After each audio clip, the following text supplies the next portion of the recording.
It. Okay. I thought that was muting. Oh.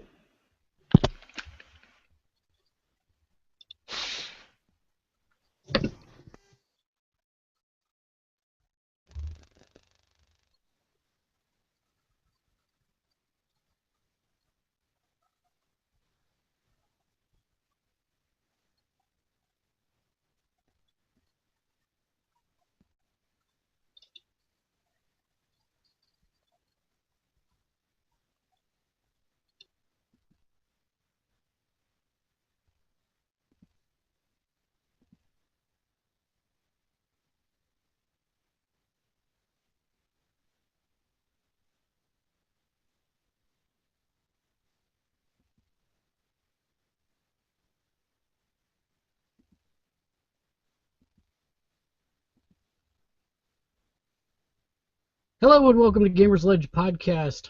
Welcome to the show. This is season 2, episode 65. Here comes a new challenger.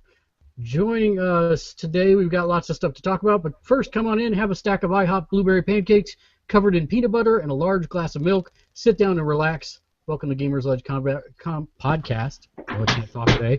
It's a conversation between friends. It's a look at what it means to be a hardcore gamer, discussing the video gaming industry and all things geek-tastic. We are meeting across Google Hangouts. This is a fan-supported and listener-supported podcast by fans just like you. Please do head to the website at gamersledge.com. You can see us stream live every Wednesday night. It usually shows up on Thursday. Like us, subscribe to us, be a part of the show by accessing the Q&A feature in our live show or writing into balth at gamersledge.com with questions you have or topics you'd like us to discuss. Introductions and go around the room talking about what we're playing. First, we will start with, because he has to leave, Daniel/Trial Access. Hey, howdy. How's it going? Good. Hold on one second. Now we can see you.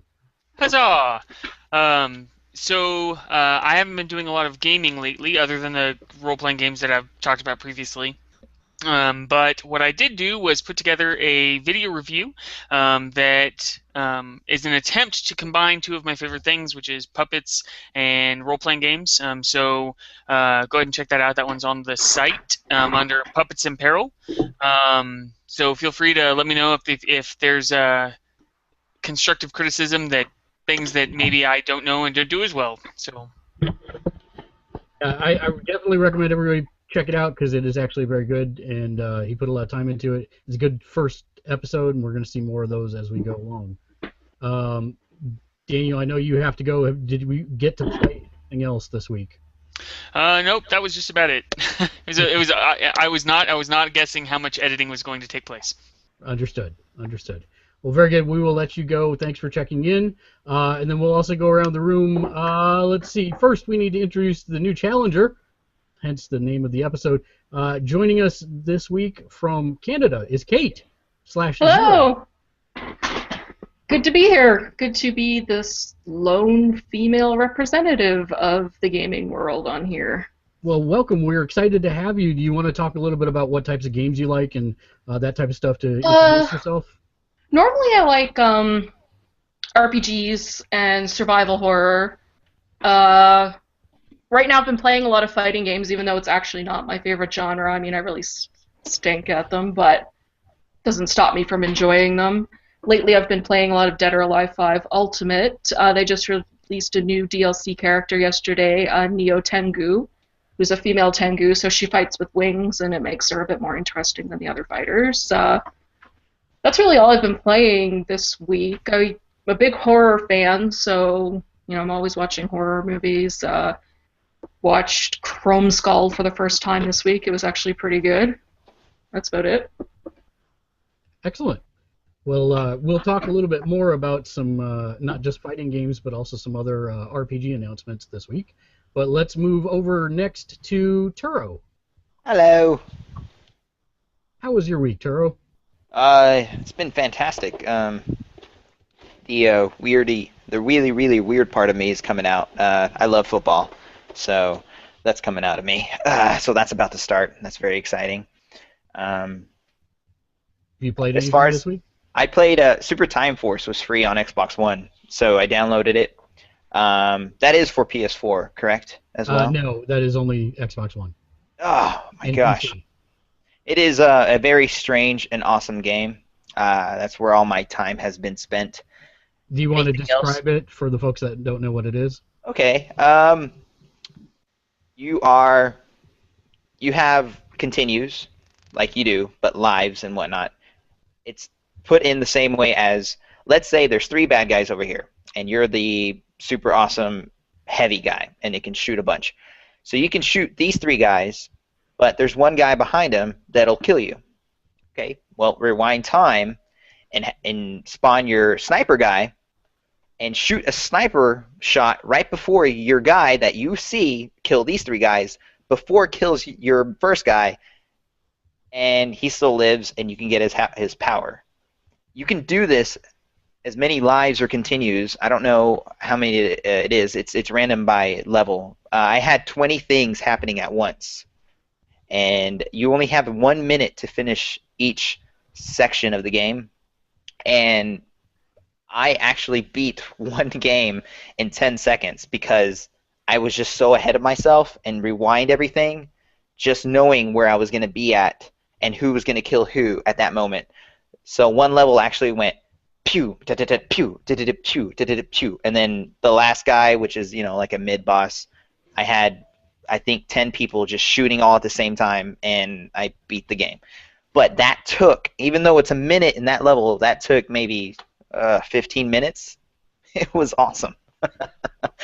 It's very strange. You get new characters as you play through, and the replayability is super high because it forces you to get all the medals, whether you're there's different medals for different things, and it makes you want to get all of them for each level, and it grants you different characters that have different weapons. So quick gut reaction review score. What would you give it?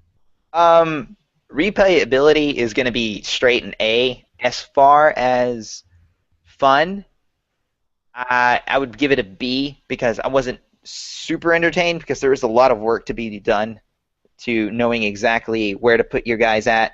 It is trial and error. If you want a perfect run, it is trial and error because you're gonna have to go and find out exactly where everyone's at. It reminded me of Mega Man almost on how difficult it was. And the memorization of the levels, etc. Yeah, exactly. And then, but not only that, but you had to memorize where to put your guys to kill the other people so you can move forward. Okay. And what else did you play this week? That's about it. It was Labor Day weekend at work. It was busy like crazy, so I didn't get a chance to play much besides some Marvel Puzzle Quest and Clash of Clans. Sorry, I've been drinking. That's all right. Nick, we haven't seen you for a while. What have you been up to? Yay! Hi. Hi. I'm actually writing that out as we speak. Trying to get just an understanding of what I've been. It's been a while, so I've got an update. I finished South Park. I actually got the platinum trophy on that. Yay! Good job. That took longer because I took a Sengoku Basara break. If anybody knows what that is. Great game. It's Dynasty Warriors, but not Dynasty Warriors. So I've completed South Park completely. It took me 3 runs, but you can easily do it in 2. It's a lot easier to Why get. the third one? What happened? I'm I curious. totally messed up. There's one trophy. Not spoiler. By the way, I have to warn you. The final boss, you have to defeat him. When you defeat him, you have to defeat him wearing certain things or doing certain things. Oh yeah. Yeah, and in order for me to, I'd have to go back to before the fight and rechange clothing, and I saved over that save. So I had to redo the whole thing from start. The cool Just thing for was that achievement? yeah, for like Or 2 trophy, achievements. excuse me. Yeah, whatever. Dang. For those. Yeah, so I got to replay as the rogue, and I did everything I could just for damage, and nothing could touch me. I did every time I would start a battle, the enemy wouldn't even get a turn. So Nice. it was cool to play it the third time, just not caring about collecting any specific items or trying to get so many friends or anything. It was just play the game, have fun, which is So it was nice. It was a free run. It was awesome. Yeah. Quick run, excuse me. So other than that, I'm now on to my next game, which is Sonic Generations, and And that how is that so far? a lot better than I thought it would be. And it is very honest to what it says. It does give you the old school levels with the new stuff. So like, not to spoil anything, but um, the a lot of the if you've played all the Sonic games like I have, every time you go through a level, you'd be like, "Oh my gosh, I remember that game. It's so awesome." And the best thing about it is to get the highest rank in the level. It isn't impossible. It's hard, but it's nowhere near impossible. So me being horrible at doing those kind of games with speedruns, it's nice to actually be able to get the highest ranking on like the second or third try. Nice. So good game, good fun. Other than that, I'm always playing my mobile game DOT, Defender of Texel. Stupidly fun. I'm so addicted. My username's Wisconsin Kid 09. If anybody's playing it and they want to have a friend. Other than that, I tried a new mobile game quick, Brave Frontier. Pretty fun. So I'm enjoying it. I'm very, very, very bad, but I'm just new to it, so it's gonna take a bit for me to get some good characters. Other than that, the only other new thing I've done really is I saw Maleficent. And what'd you think of that? It was better than I thought, but it was completely different from the story we're used to. So I thought it was pretty good. Excellent. Dave, Yes. tell us about your week.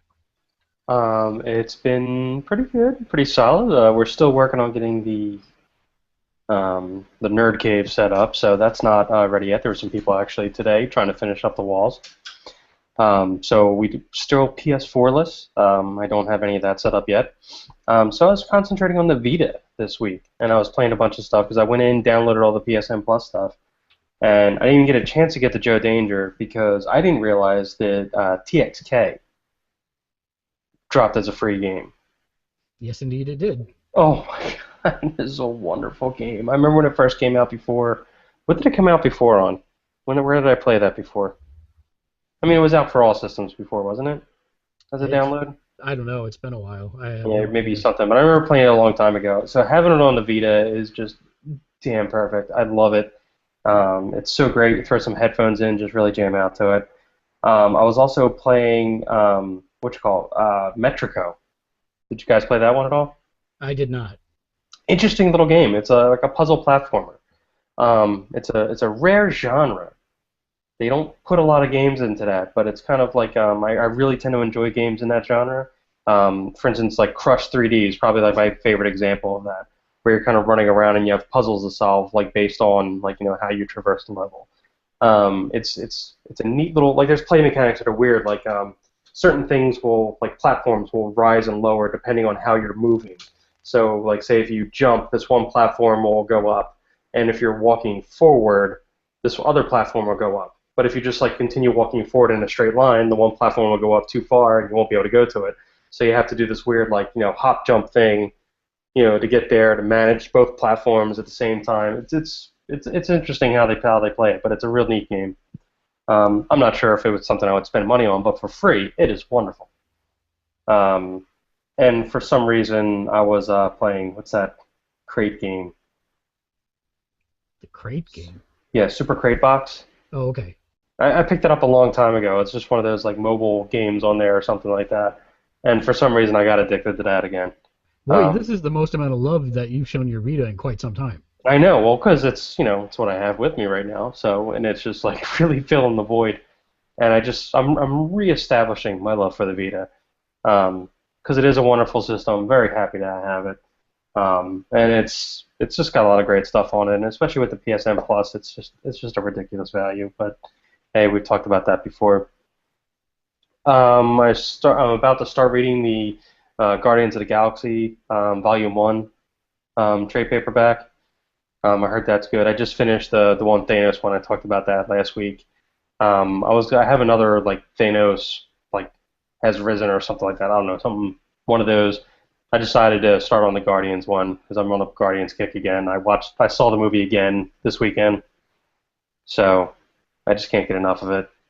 Trying to think if there's anything else major. No, Excellent. haven't done anything else. Last but not least, Matt. Howdy. So this week was mostly Diablo 3 Ultimate Evil King Kamehameha Edition, whatever it's called, on the PS4. Got through the main storyline and through the expansion storyline, so unfortunately I did it in somewhat erratic fashion, so I'm still missing some trophies that I should have. So I'll have to do it all again. A little bit of Rogue Legacy, aka Matt Dies a Lot. Infamous First Light, gotten a ways into that. Interesting look at Fetch's story 2 years in front of Infamous Second Son. And then Telltale's The Walking Dead Season 2, Episode 5. Yeah, that game. That series, that developer. Yeah. So I've gotten through Volume 13 of The Walking Dead trades, and I'm halfway through this past season of The Walking Dead TV show. So a lot of Walking Dead in my week, but mostly Diablo really has been the big time over the holiday weekend. But. Anything else, Matt? No, pretty much that's it. Work, life, stuff. Can definitely relate to that. Let's see. So this week I played a lot of Rogue Legacy. I made it about halfway through what Joe's level is, so I'm like level 75 now, and I still can't beat the first boss. So, I haven't even fought a boss yet. Yeah, well, that's all right. You'll know it when you find it, and you'll be like, oh, I'm not doing that again.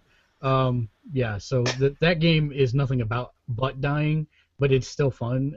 I really like it a lot. All right, what makes it fun? What makes it fun? What makes it fun?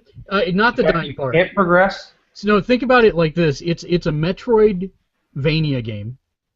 Oh, damn it. Oh yeah, and it's fantastic. But what happens is you explore. There's basically 4 different areas in the castle you're exploring, and each section has its own boss. But there are these chests that have a bunch of gold, and so your goal is to get as many gold pieces as you can in your run before you die. Then you go back and you're actually playing as the descendant of the person that just died. And so it's their offspring that you're playing as. And you can upgrade those people based on the amount of gold you picked up in the level before you died. And there are branching career paths as well as branching things like armor up, attack up, etc. But each one of them costs a set amount of money, and every time you buy one, it increases the overall total cost of money for any of the skill trees. So is this only on, what is this on? This is on PlayStation 4, PlayStation Vita, PlayStation 3. Yeah, this was the game. Yeah, this was the game I almost bought, but I didn't want to buy because I'm afraid it's going to go on sale soon or be free. It just came out. I doubt it's going to go on sale within the next. I don't want Burgundy's curse, so I'm not going to get it. But I bought it first, so it shouldn't matter. And I bought it too, so that's yeah. Okay, well, I might have to buy it just because of the description of the features in the game, according to all wizards have beards, regardless of gender. Correct, but no, it's not just stuff like that. It's like there's dwarfism, so that your character is like a quarter size of everybody else, which means that they can access secret passages that nobody else can get into. Over 60 different enemies to test your skills against. Hope you like talent swaps. That's exactly it. I have to support these people. It's quite a good game. I'd probably give it like a gut rating of about a 8 out of 10. Yeah, that's about right. The got music, a really high rating on here. Yeah, the music's really good for it too, so I definitely recommend it. Well, it did say wicked sweet soundtrack. Been playing a lot of Diablo 3, most of it with Matt, and Matt, this is the first time you've ever like maxed out a character in a game like that, right? Yeah, I mean the only other thing I've ever done anything like that would have been Skyrim. but that was 200 some odd hours. Yeah, This was a lot exactly. less than that. But yeah, I've never had a level 70 character in a game like that before, a level cap character. And I feel bad. I've been rushing to try and get it in because obviously yeah, I see you buying it. Obviously next week is Destiny, which means that Diablo will become the stepchild that nobody wants to talk about. So Well, I'll still be playing it because actually, Well, I won't be playing Destiny. I don't have a PS4. it's coming out for PS3 as well. New games though that are dual PS3, PS4. I'm kind of like, do I want to buy it now? Yes. And then if I get one, No, get a wait PS4, till I'll be like, duh. wait till later. Just Yeah, no, I mean, No, if no, you're gonna no. buy the PS4, do it. I'd say wait and buy it then. No, because your account transfers. Does it? Oh, When I played the beta, I would go between my PS3 and PS4, and my Oh. character switched. Oh well. this is true. Yeah, But we then I'd have to buy 2 physical copies of it though, wouldn't I? Yeah, that's true. True, but that I'm is a- true. but I'm I'm not getting poor. a special edition. I'm in college. I'm 40 grand in debt. Join the club. oh, that money thing, right? I'm okay. gonna run last semester before 40 I grand have in to debt in college? That's like you're Yeah. a Yeah, I was can't like, I can't exactly go to the government and say, "Hey, raise welfare. I need to buy games." No, I tried. That makes sense. But yeah, so that's been the big thing leading up to Destiny next week. And then I've also finished another 2 books of the Iron Druid Chronicles, and I'm going for the next one. Oh, I did read a book. Sorry, What book did you read? I read Seconds by oh gosh, the guy who did Scott Pilgrim. Why does his name escape me? Brian. Yeah. Adams. No. No, O'Malley? No. no, O'Malley. it's not. Brian Lee O'Malley. Yes. Thank you. I have his autograph. My goodness, how can I not remember his name? He signed my copy of Scott Pilgrim. Thank you very much. But I Brian bought Adams. Seconds. Yeah. They're jerks. Yeah, Seconds was awesome. Whoa, it's awesome. I want to make a movie for it. That's how awesome it is. I want to make a movie for him. Hey, yeah, that's it. A+ on review. Continue. All right. What's it about? Iron Druid Chronicles, and then, of course, the last thing I want to discuss before we jump into the news, which is also kind of related to news, is the Sony press conference that was held at 2 a.m. in the morning until 4 a.m. in the morning this last week that I stayed up to transcribe for all of our loyal readers. Nice. The big pieces of news that came out of it, of course, the new Dragon Quest Heroes action RPG that's coming out with a metal slime PS4 that actually has a little metal slime pool. What? Oh, how cute. Yeah, no, it's let me see if I can find the picture. My excited hands. Yes, it's rather interesting. I'll give it that. The slime It sounds so is, Japanese. oh, it is extremely Japanese, and the slime is actually a USB cover for the slots where the USB are. So, everybody thought it was just like something photoshopped on, but then they're like, nope, this is really what it's coming with. And this will be the first time I think we can ever say that a Sony console's been slimed, so Ghostbusters would be proud. But yeah, that and of course the announcement of Persona 5 for the PS4, which I am extremely excited about, and then also Disgaea 4, if I'm remembering my numbering correctly, for the PS4 as well. And let me see if I can grab the picture here. Final Fantasy 15 delayed till the PS5. That's fine. That's They did not okay. announce that, no. 16. I think what they will end That up said, doing I is think it said PS6. That's what it really was. we may Yeah, I'm getting see- updates on my awesome watch right now. It's PS6. Yeah, we may see information about it at actual TGS, because remember, Yeah. this is just the 2-week ahead pre-conference, and then it turns out they're doing a post-conference from TGS as well. So Jeez. What? lots of press conferences from Sony. They have to use up their press conference budget. I guess. I do have to say that it was really, really annoying. Was it one piece of news per conference? No, it Put was, together in its puzzles. but Would you like to play a game? I was watching the live stream with about 15,000 people, and they were all Americans, and it was very frustrating because they were saying, "Oh, well, none of this applies to us." I'm like, "Well, you're on a Japanese press conference, really? It's in Really?" Japanese. It doesn't apply to us. Yeah, that's exactly it. Oh gosh. Speak But they- American. Yeah, they gave 44 titles during this one. I would say that probably 40 of them were known quantities, but we did get to see a little bit more of Bloodborne and things like that. I want to play that so bad. Oh, I know, me too. I can't wait.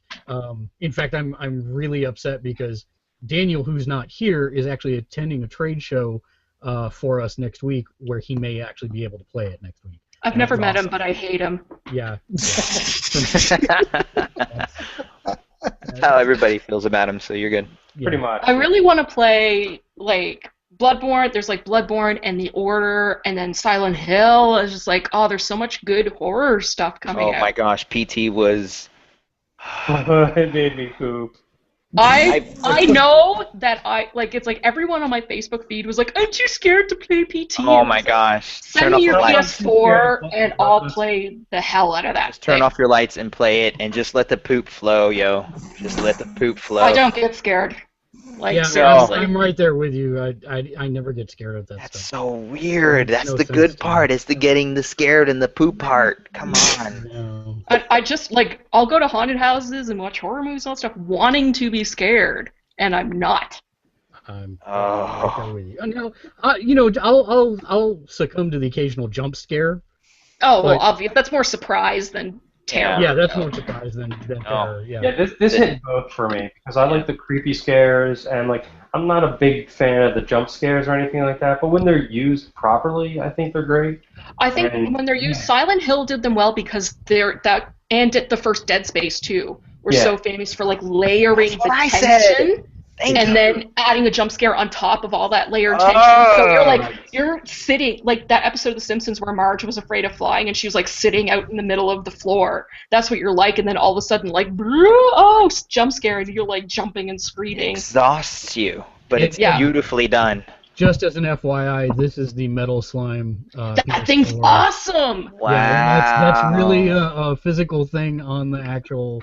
You take it off. Yeah, you. It's so cute! It tilts back so that you. You see a little sticker on the side there, the little logo of the slime. Yeah, no, that's not a sticker. That's actually laser etched on. Oh, that's Nice. cool. Oh, nice. Oh, yeah. that looks physical.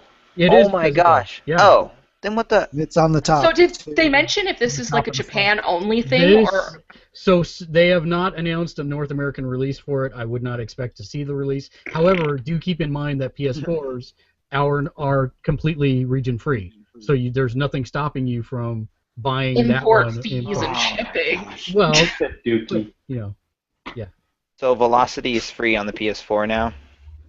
Velocity 2X is free on the PS4. That's correct. And Vita. Okay. Oh, okay. I Vita. bought Transistor. That's what it was. I was getting. Yeah, no, that Velocity, that's pretty cool, actually. That's that shooter one where you're going through stuff. It's pretty amazing. Yes. I got scared. I really. Yeah, I was playing that one too. I was like, I just bought this last night. So that I just- is the big news that came out of that press conference. Of course, we'll have more as we continue through TGS in a couple weeks. But that means we're ready for the proper news. Yeah. Sorry. And the first piece of news we have this week is about Amazon's Twitch purchase. Hmm. Ties into Dave's next story as well. Amazon recently purchased Twitch for almost $1 billion. And Not worth it. Slashdot.org actually has a really interesting analysis piece stating that ad revenue is one of the ways that they were thinking about using it, but it could also be direct content delivery system to get Amazon's custom-made content into users' homes. And this has been a big thing with a lot of other companies, like DreamWorks bought Awesomeness TV, Disney bought Maker Studios, and then the former president of News Corporation invested in Crunchyroll, which is a anime streaming hub. And so, Wow. They did? oh yeah, they totally That's did. impressive. So this basically looks like it could be a way to deliver content like The Tick, which is being developed by Amazon, as Dave will tell us about in a moment, to deliver that directly to gamers and to individual homes that may be interested in it. So that's kind of an interesting take and analysis on it. I do recommend you check out that story, but I know Dave has been itching to talk about the Tick. So Dave, why don't you tell us about the revival of the Tick? The Tick is back. I got really excited because I heard about this rumor. Actually, I wasn't excited at first because I heard about this rumor earlier this week where they said they were bringing the Tick back, and I was just like, speaking of Amazon, they said the Amazon deal first. Amazon did a bunch of pilots before, a bunch of TV shows. Some of them were really good, like Betas, for example. That's a really awesome show. They did a full season of it. You can see it on Prime if you have a membership there, and it's a great show. And they also did a pilot for a Zombieland TV series, which was horrible. Horrible. So I got really scared when they said they were picking up the Tick. I thought it was just kind of like a nerd cash-in or something like that, where they were just going to try and crap on everything. But they actually got Patrick Warburton back for it, which is the only person really capable of playing the Tick live action. Oh my gosh, I'm so happy that they brought him Exactly. back. That's the reason. That's the reason of the Tick. So apparently they're going to bring it back as a pilot, just to go a test run. I am fully confident that this thing is going to take off and find an audience. Like I said, they've given some other shows a chance that were actually really decent. I actually have faith in their ability to produce a TV show because, like, again, check out the show Betas. It's a great, fun, kind of like nerd show. You guys would get a big kick out of it. They can produce a great show. Patrick Warburton's on board. He knows the character. He's already done it before. Ben Enlund is actually involved with the writing and everything and production, so that's the guy who created it. You got a winner on your hands here. So, Dave, I know you were excited about the Tick to begin with. I know another thing you were excited about that we kind of had our hopes shot down for during the E3 press conference was they announced by name like 3 or 4 times a little game called Vib Ribbon that never saw a United States release. Yep. Apparently they just filed a trademark for it in Europe. So why would they file a trademark for something if they weren't going to release it, Dave? I don't know. Things that make you go, I just did, Things that make Toro go, So this is succeeded. This is obviously something new. There's lots of other new things this week as well. Matt, why don't you give us a breakdown of this week's new releases? New releases. Oh, man. No, I'm not on mute. Okay, sorry about that. Switching windows. All right, so this week we have a bevy of releases ranging from release dates of September 2nd, which was yesterday, where most of our stuff drops, and then a couple things on the 4th and 5th. So we have Dance Central Spotlight on the Xbox One, Don't Starve Giant Edition for the Vita, Danganronpa 2, Goodbye Despair on the Vita. Missed that one somewhere. The Sims Danganronpa 2, it's a very good game. Okay. Know nothing about it, but we'll have to check that out. It's actually a high school murder simulator. Oh, that's that one. Oh, okay. On Vita. Dave, on Vita. You need to buy the original one. That game was made for Dave. Yes. It is a high school murder simulator. Like, you literally kill high school students? No, it is a murder it's a murder mystery / eventually you have to choose who dies next kind of thing. It's really, really well done. Like I said, I know, Dave, this would be right up your alley. So, Danganronpa. You can find it on the Vita store. You're welcome. Yeah. Continuing on, we have The Sims 4 on PC, which I know Trial Access's wife will be digging into that. Stronghold Crusader 2 PC. Velocity 2X, which we mentioned earlier on the Vita and PS Quadruple.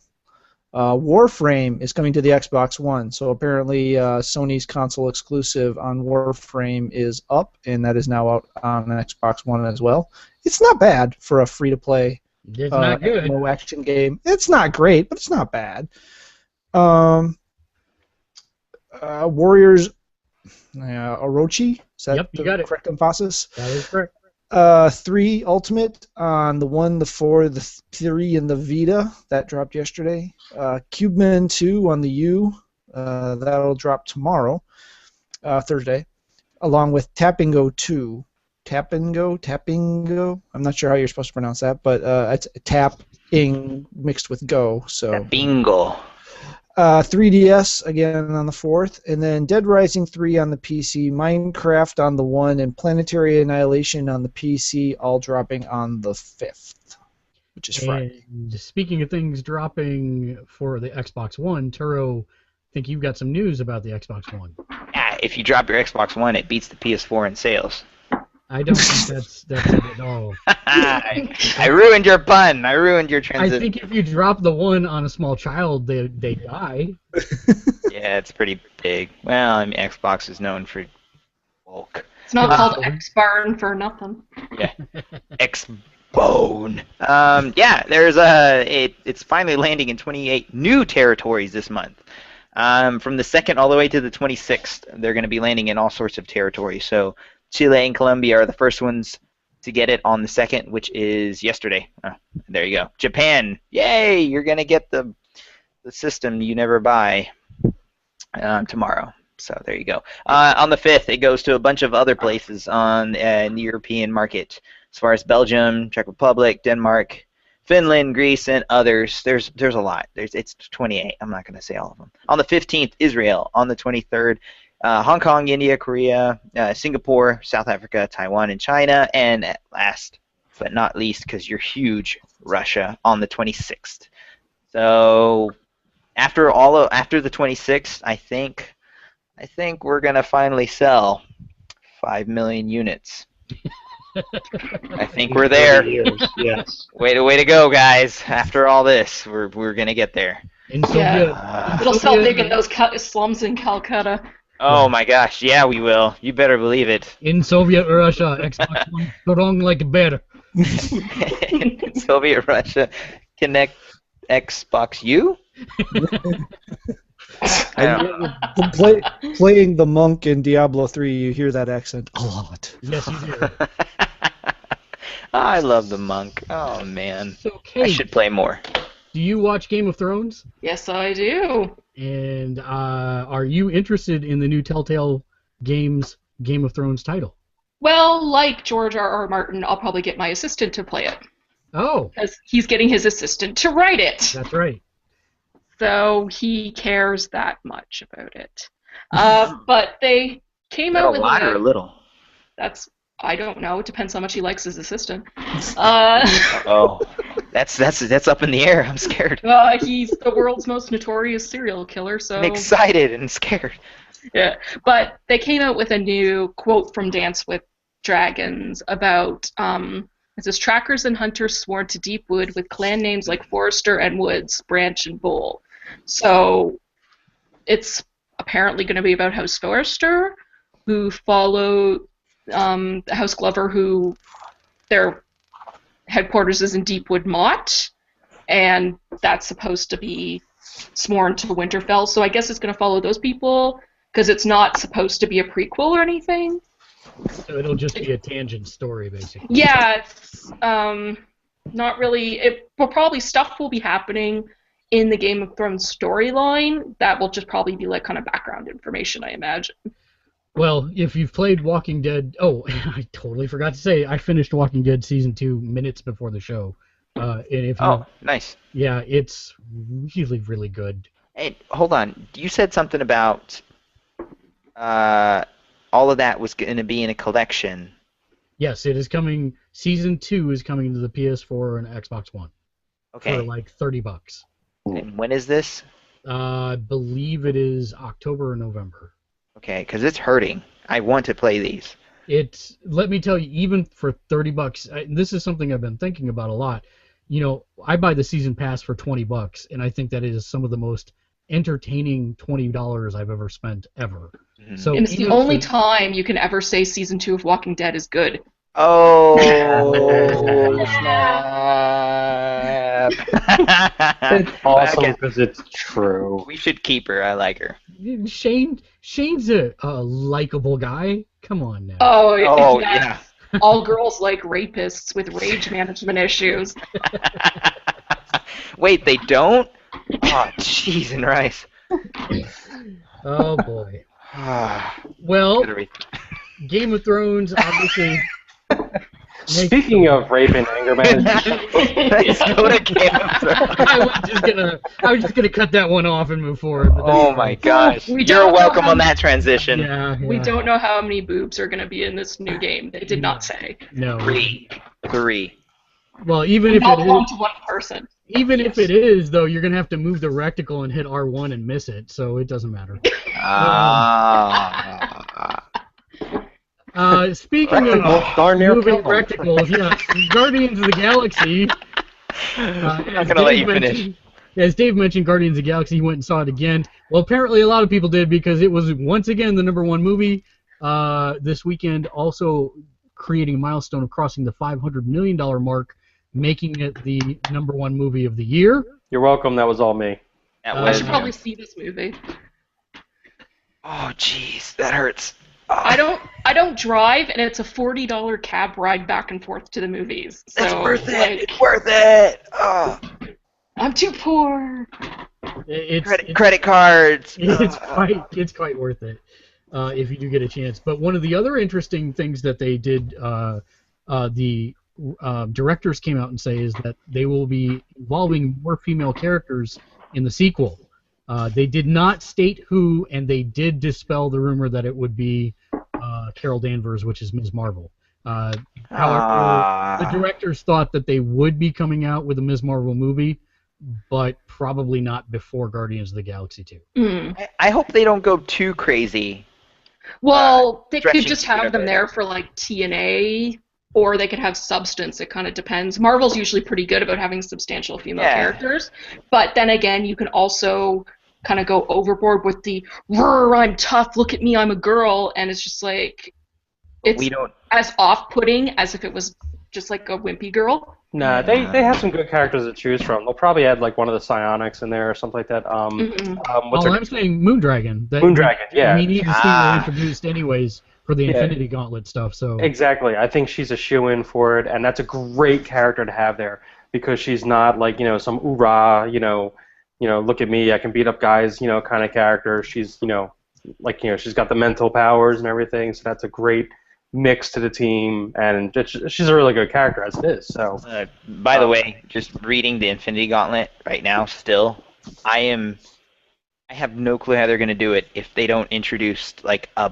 buttload more characters than there already are in the universe, in the movie universe.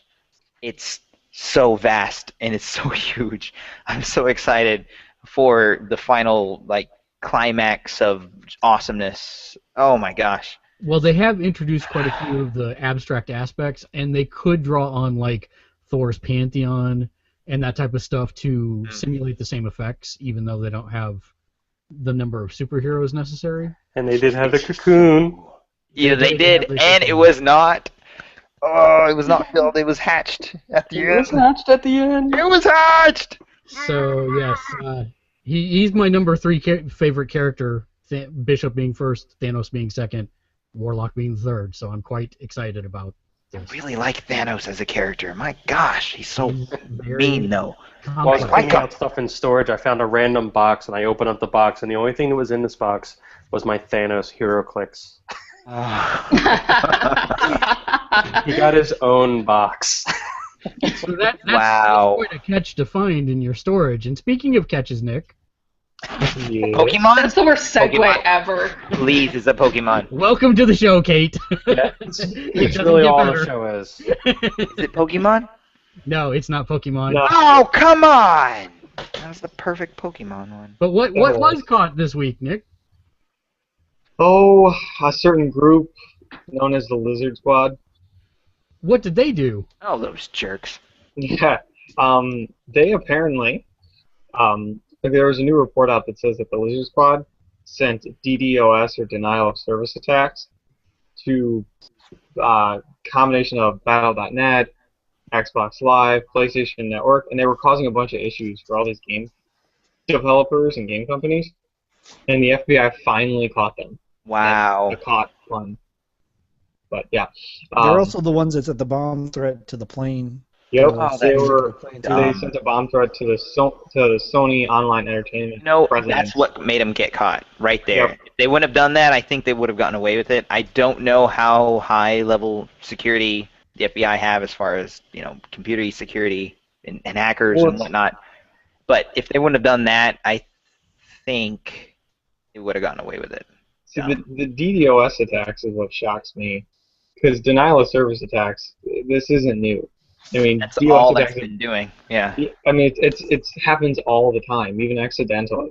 I mean, routers take care of this stuff. It's just the biggest thing I take from this is Xbox can be quiet about them having better security, because both Xbox and PSN got hit by this. So no, you're not better. You're just as good. Or I could say just as bad. But anyway. Oh, I was still playing online whenever all that happened, so I was. Yeah, but most of the Xbox servers went down too. I know. Yeah. I just like Everybody to be a went jerk. down. It was an equal. But what's weird is they hit battle.net too. Well, That's not weird. just Battle.net, but they took down the entire League of Legends service. They just Yeah, do well, it for that's the right. lulls again. Yeah. It's just for the lows. Gosh, there's no lows in that. That's just me. Well, nerds always do so well in prison. They have that to look forward to. Their butts do. So now that they are no longer the most dangerous thing on the planet, Dave, why don't we tell us about things on another planet? Check it out. That was. Just let him have that one. Just let him have it. I Just gonna throw don't it away. wanna. Okay, go. Okay. Destiny's coming out. Everybody's all excited. And if you want to do... What was that? Oh. That's excitement. That's what excitement sounds like. I was looking.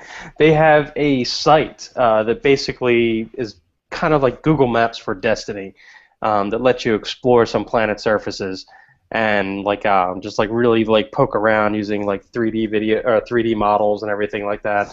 So there's all kinds of cool stuff you can check out on that. I haven't checked it out yet. I'm going to check it out right after this actually, because you need to have sound. I was going to play with it during the podcast, but I'll get yelled at. And you can even earn an exclusive in-game emblem that you can use. Ooh, I'm going there now. So it's worth checking out. You can't go game to outro. You But I can't go want now. It needs sound. It needs sound. So but Yeah, no. yeah, be good. But Turo, I can tell you what you can do right now. What can I do? You can read the next story, which tells us what we can do. Does everybody like racing and stuff? No, you can sign up for the cruise beta right now. You can register to be on the beta if you really, really want to. It's going to be coming out for the Xbox One and PS4 along with the PC, but it was already available then. Right now, we're talking about the Xbox One and PS4 stuff, so you can actually register for the beta. Let's see, it should be opening soon. The beta launches later this month, so there's not an actual date, so you're just going to be surprised by it. But the game itself is going to be available on November 11th. So if you're a big fan of the crew like games, then go for it. Yeah, if you like racing games, that sounds like a smart thing to do. Yeah. Matt, tell us about other smart things. Smartphones! Yes, our lives are surrounded by smartphones, and they're everywhere, and they're everything, and they're blamed and given credit for everything. But now there is one thing that they can be given credit for, which is remote play of your PlayStation 4 system. Yes, Sony has announced that, unsurprisingly, 2 phones from its own line will be the first 2 to support PlayStation 4 remote play, the Xperia Z3 and Xperia Z3 Compact. I'm guessing one of those is smaller than the other. Also, Sorry. So this will allow you to play games on your PS4 from your smartphone via a Wi-Fi network. It doesn't say whether or not it is currently supporting. They said it can, but obviously you're not going to get the response that you get. Right, so you'd want to be playing something that isn't critical for response times. Also, to ease your gameplay woes with using a touchscreen interface, you'll be able to sync up a PS4 controller to it. And to make your life easier, so you don't have to try to hold your phone and your DS4 at the same time, they are going to be making a special mount, which price at the time of the writing of this article had not been revealed, called the GCM10 Game Control Mount to hold your phone onto your DS4. Oh yeah, there's the note about the LTE connection. Additionally, the existing PlayStation app will use either device as a second screen to watch gameplay. I haven't done any second screen stuff with my PS4, so honestly, I'm not even sure what games support what yet. I know it's bigger with games like what's the Ubisoft one? The Division, and one of the upcoming Watch Dogs. Yeah, Watch Dogs uses it too. Okay, which I haven't played. So the Xperia Z3 is a 5.2-inch screen, and the Z3 Compact is a 4.6. So considering that a 4.6 used to be considered huge, it's kind of funny it's called the Compact. But anyway, those will launch in November of this year. Again, no pricing on either of those items yet. So Sony's remastered their phones specifically for remote play then, yes? Yes. They've remastered their phones in general. Have you Yeah, seen the Xperia? The S3, the non-compact one, is amazing. Holy crap. And speaking of remastered things, Kate, In non-news, The Last Hate of Us non-news. remastered sold 1 million copies. Like, why is anyone surprised by this? I don't know. Well, because Still I- sealed. I haven't played the game, The You Last of Us, at all. Wow. Well, it was one of those things where Even like- Matt played it. Even I finished it. He finished it. I have depression, so sometimes I can't play games, and Last of Us came out during one of those spells. Okay. So, and then now that it's like, okay, I can play games, it's like on PS3 and PS4, and it's the same thing what I said earlier with Destiny, where I'm kind of caught between two consoles, right? so I know you like the camera mode type stuff, so I would definitely say wait for the PS4 version. Yeah. Yeah, I beat well, it in 2 days. I beat it in 2 days. You can do it. the game is right up my alley, so it's like I've really wanted to play it, but I'm like, do I want to buy it for the PS3 or just wait until I get a PS4? Because I mean, there are lots of games in my backlog for PS3, so it's not like I don't have anything to play. Yeah, it's quite. I have an entire stack of PlayStation 3 games, which I may be making a YouTube series out of. So. But yeah, I don't think that would surprise anyone that it sold 1 million copies at all. I'm a little surprised. I didn't know that many people were actually gonna go and just re-buy the game, because that's what I pretty much did. I know Mark There's did. a lot of I know. holdout, too. I mean, I was gonna hold out on it for the longest time, and I finally gave in and bought it on PS3. Yeah, But I beat it. I rebought it just to get not only to get the add-on, but just to get the updated graphics and the 60 frames per second locked, just to see how it is on the PS4 and to get more trophies. But just so I can play the add-ons and see what else is there. I don't think it's what you're thinking, though, Turo, in the fact that it's not all people rebuying it. There's a significant number of people that made the transition from the 360 over to the PS4, and they never had the opportunity to play it before now. So I think it's both new players and people repurchasing it. We're just mostly all nuts, so of course. Okay, so people who didn't have a PS3 got a PS4. They were able to buy one of the most talked about games, most sold games. Yeah. And Quite a few of those people were Okay. probably 360 people jumping ship because, like, the Xbox One isn't as good. well, no, I wouldn't say that. I'm just saying that they just they're just the rats that abandoned ship first. That's right cool. there. Ooh. Cheers, rats. Well, my birthday's in 2 weeks. If anyone wants to buy me it for Burgundy? How much have you been drinking? Dude, we're so in a hole lately. It's Oh, snap. Okay. I can get you some more vodka or rum if you need it. Let me know. My birthday's coming up too, and Yeah, but you already have a PS4, don't you? yeah, but Yeah.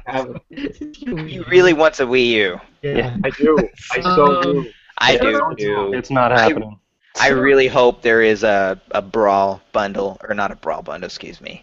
A Super Smash Brothers bundle. That's the only way I'm going to buy it. I only want to buy it for Bayonetta. Yeah, Super Smash And Brothers. yeah, if you buy the second one, you get the first one already. That's I already have the first one. well, you get it again. I think Thanks, Nintendo. I think Pikmin. What is it? Pikmin 3, Super Smash Brothers, Wind Waker HD. You're naming all the ones that I want to get. You're Yeah, just same here. It's just It's like, like those specific 7 or 8 yeah, games. there's That's it. So But- Turo, let's talk about Volition for a second. Volition is the company that did Saints Row, and they had a big game announcement on Friday. What did they announce? Well, even though there's going to be a lot of talk about, Saints Row 5 and just, screenshots and whatnot about it, they're still announcing stuff for Saints Row 4, which is awesome if you like Saints Row 4. I still want to get into it as much as Burgundy has told me about it and how much he loves it. There is even more stuff, and apparently they asked about a couple things.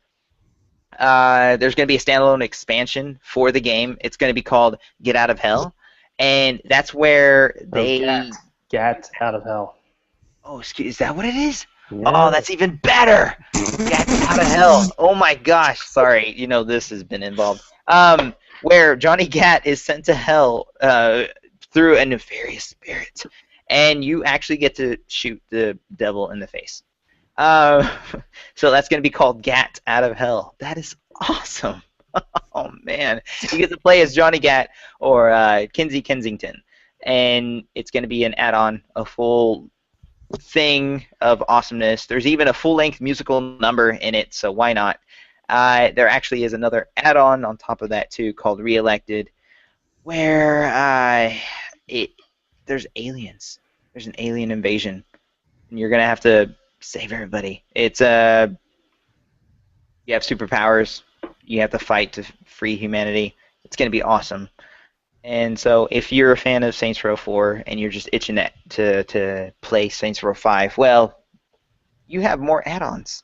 You don't sell that game. Just keep it because there's more add-ons to go and have fun. Reelected and Gat Out of Hell. They all launched January 27th in 2015 and January 30th of 2015 on international territories. So if you're here in the U.S., January 27th is the date to make a note of. Just have more fun, more ridiculous fun on Saints Row 4. Yeah. So since it seems like Mark's having a little bit of technical difficulty here, we'll keep on rolling as long as we stay online. So I'm really bad at horrible transitions. So Dave, just read the next story. That is the greatest transition I've ever heard. See, now that's a good transition. Apparently, they're farming out... Oh, he's back. Keep going. He's been back and gone a couple of times. Just keep going. Just keep rolling with it. So you missed the greatest transition. For Disney Infinity 2.0, they're farming out some of the character creation to other developers. So Ninja Theory apparently is in charge of some of the bad guys, which means, like, examples, we know they worked on Loki, Green Goblin, Ronan the Accuser, and some good guys too, because Princess Jasmine's in the list. So what's that mean? They make really stylized. I mean, we've seen like the games that they do. They're very stylized. They did a Devil May Cry, so they're going to have great animation, really stylized, pretty over the top. So that's really exciting to hear that, especially from Loki's a fan favorite. Ronan the Accuser is going to be a real good fan favorite, I'm sure. Princess Jasmine, I'm sure, is going to be insane. So, I mean, I think it's a good idea. They're doing stuff like that. That's going to be interesting. I wonder if they're going to have any other special guest stars. But this still doesn't overcome the core issue of the toy box locked characters, of which Jasmine is one, which is the real thing that's stopping me from considering this as a serious purchase, even though the Avengers and the Spider-Man sets look awesome. Yeah, I think that was my last show drunk purchase. Was apparently pre-ordered that, didn't I? I think so, yeah. Yeah. So that was your Goodwill act. So other news, Goodwill is reaching. Nice. God, it's That's I'll accept it. I like it more That's than a Mark's. market Whatever. all right. No. So Goodwill is reaching out to gamers. And how are they doing this? Well, retro gamers have known for a while that sometimes your best deals are to go to yard sales, thrift stores, or possibly like a Goodwill type store. But at the headquarters of Goodwill Industries in South Piedmont in North Carolina, this behavior was recognized, and so they are setting up a new type of Goodwill store that's focused on games, gaming accessories, and computer equipment. The store will be called The Grid, powered by Goodwill, or I suppose it's The Grid, powered by Goodwill. Commas, people, learn to use them. It's located in Charlotte again. So this is the first of its type. It will be coming out due to just a good time of store and timing in the market. This is not, unfortunately, for the other point that this article started with. This is not the place where you're going to find bargain bin stuff, though. They're actually doing their homework. They're finding out what stuff is worth, and they're going to be charging a fair market price, allegedly at least. So if you live in Charlotte, that might be a nice place to check out and see what it is. And if it's supported well, we could probably see them moving into other major markets, i.e. not where I live. Oh gosh, there's just a whole bunch of stuff in here. It's not just old school stuff. It'll be new stuff. They've got some sort of partnership with the Raspberry Pi, which I think Dave knows about. Mm-hmm. I know about a couple others. It's a extremely tiny Linux-based computer that you can do all kinds of cool stuff with. They're going to be selling controllers. They're aftermarket, original, and so they're. Let's see. They hope someday that all 176 other independently operated Goodwill stores will take on their lead and open their own version. So I doubt that we'll see this migrating quickly, but if it's successful, you might see some variation on this. So that is a cool thing. So in other cool things, Nick, Sony, I think, has done some interesting stuff with an open source product. Frozen? Oh, you said cool. Oh. Aww. Good try. Good try. Yeah. Yeah. Yes, Sony has released, supposedly, actually they have released it. You can go and download it. Sony has released a level editor that is, wait for it, free. It's under the terms. It's free under the terms of the Apache. Wait. How much is that? Free, like zero. I don't have Mine is enough for 0. that. I think I do. I don't know. I don't have the hard drive space. Check my bank account. But it's a free level editor. Some basic stuff. It's compatible with any game engine via the API suite. On top of that, it offers. It's got an interface and tools that are written in both C# and C++, and its graphics are rendered using the DirectX 11 drivers. So a little higher up on that end, but if you got a decent enough graphics card, you should be fine. Some of the engine that they're giving you, or the editor that they're giving us for free, was used in The Last of Us. So it's that kind of quality stuff. So that's totally not my bag. I am totally a consumer, not a creator. So I want to be a creator. I know Mark and Dave put in quite a bit of time on Little Big Planet making stuff. So. Yeah, but I didn't do it well. Well, it does take a lot of work and effort to do it well. And other things that have been done well are the sales of Skylanders, which is me. Great transition, buddy. Nice. See, this is why you guys keep me around and keep you in check. Oh, he's back. All right. He's back. I was just sending a friendly message to everybody. Be good, guys. I will not send it. Dad's back. So Skylanders, yes, has had a lot of success for Activision and the toy side of it. And for anyone out there who doesn't know, Skylanders is a NFC collectible figure game, I guess, where you purchase and collect figures that you then use in the game via the portal. The newest version that will be coming out is called Skylanders Trap Team. It'll be coming to all the consoles you expect on October 5th, but it will also be coming to tablets. And you think, okay, well, it's some little mini game. No. This is the full version with its own portal. The portal actually comes with a tablet stand, so you can stand your tablet up along with the portal, and it's a Bluetooth controller. Yeah, Bluetooth controller. I thought it was Bluetooth, but I lost my place in the article. Yeah, and a Bluetooth controller, which looks like for anyone's hands larger than a 10-year-old, it's going to be incredibly dinky to use.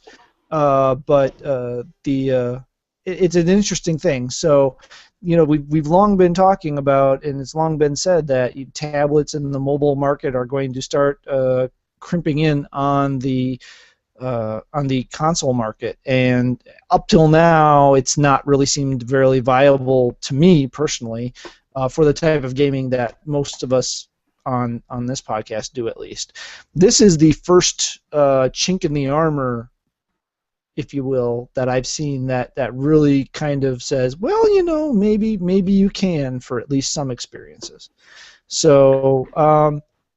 It's pretty impressive. You take a look at it. The portal, it's the full-size portal, so you can do the figures and the power-ups on it, and it's got the thing for the trap, and it holds up the tablet. And I don't know why that kid is wearing a shirt that was popular like the year I was born, but it's better if they're wearing jams. I'm just saying. History comes to haunt you, right? It does. It really does. So that'll be an interesting alternate experience for a way to play Skylanders. Yeah, and allow people that don't have systems, but if you have a compatible tablet, and I missed if here it said what tablet types are compatible. I think it's iOS and Android, I believe. Correct. But if you don't have a console but you've got this, you can buy this game and you can be playing it just like you had the console. So this is an incredibly long article, and I'm not reading the rest of it. So Taro, yeah, that. Yes. Speaking of alternate experiences. Oh man. With drugs, drugs, wasn't I doing better? I was doing better, wasn't I? Yeah, I guess. Yeah, I like them. Whatever. Speaking of different, what is it? Alternate experiences? Yeah, why not? Hey, let's have a Game of Thrones themed rave party hosted by none other than Hodor. Well, he is the actor that plays Hodor is actually a DJ. I learned this in the second season of Game of Thrones, and I think he's awesome. It's really awesome. He's got tattoos on his face too. Yeah. And his name is Christian Nairn. Nairn. Thank you. He actually hosted a rave party called Rave of Thrones, and it was in Sydney of all places, and it happened a couple days ago. But I think there's going to be plenty more because this one was huge, and everybody was in costume. So I do believe was there's the going to be Iron a lot Throne more. made of glow sticks? Well, obviously. It's not. It actually isn't. They had a picture of it, and it's not made of glow sticks. That would be wicked. that was the party. You don't know about the after party one. Oh, and there's a bunch of awesome costumes, and I do believe there's going to be plenty more of that. But I think it's very cool that he incorporated what he's in, and it is a big part, or a big just awesome show, and he's going to be a small part of that, and yet he incorporates that in his from what a he's done. business sense, the most interesting thing is that HBO and George R.R. Martin are giving him their blessing to do this. I don't know why they wouldn't, because they're rewarding people who are in this scene, who love raving, who love dancing, who love cosplaying at the same time, and then incorporating both of those with the fans of Game of Thrones and letting them go and dance in their favorite characters' avatars, pretty much. That's cool. And Yeah, it's very, very neat, especially when Hodor is your DJ. Come on. Although I can't Yes. imagine dancing for 3 days high on ecstasy wearing like a Daenerys Oh. Targaryen Well, costume. just try that out because it's not a well, it will be a costume after what is it, the end of season 2? She's naked. Spoiler alert. Yeah. All right.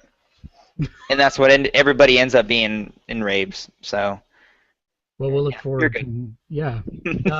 Dave. Yes.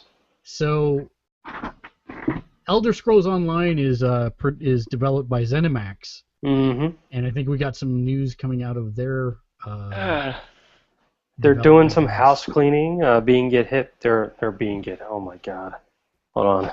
It's alcohol. It's okay. There you go. They're being hit by a lot of layoffs. That's not good news. Yeah, no, but the problem is, I mean, everybody freaks out about that at first, but I think their spin is actually correct on it.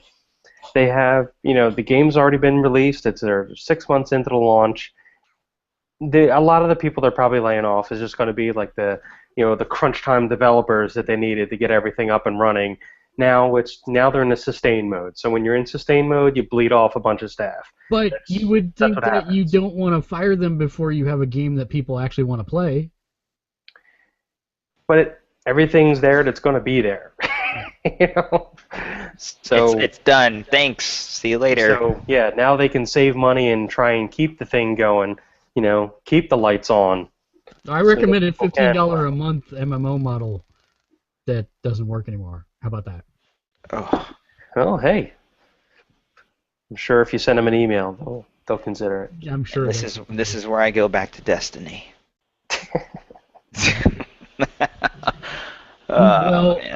Hopefully lightning will strike for them and they'll be able to turn that into a hit game.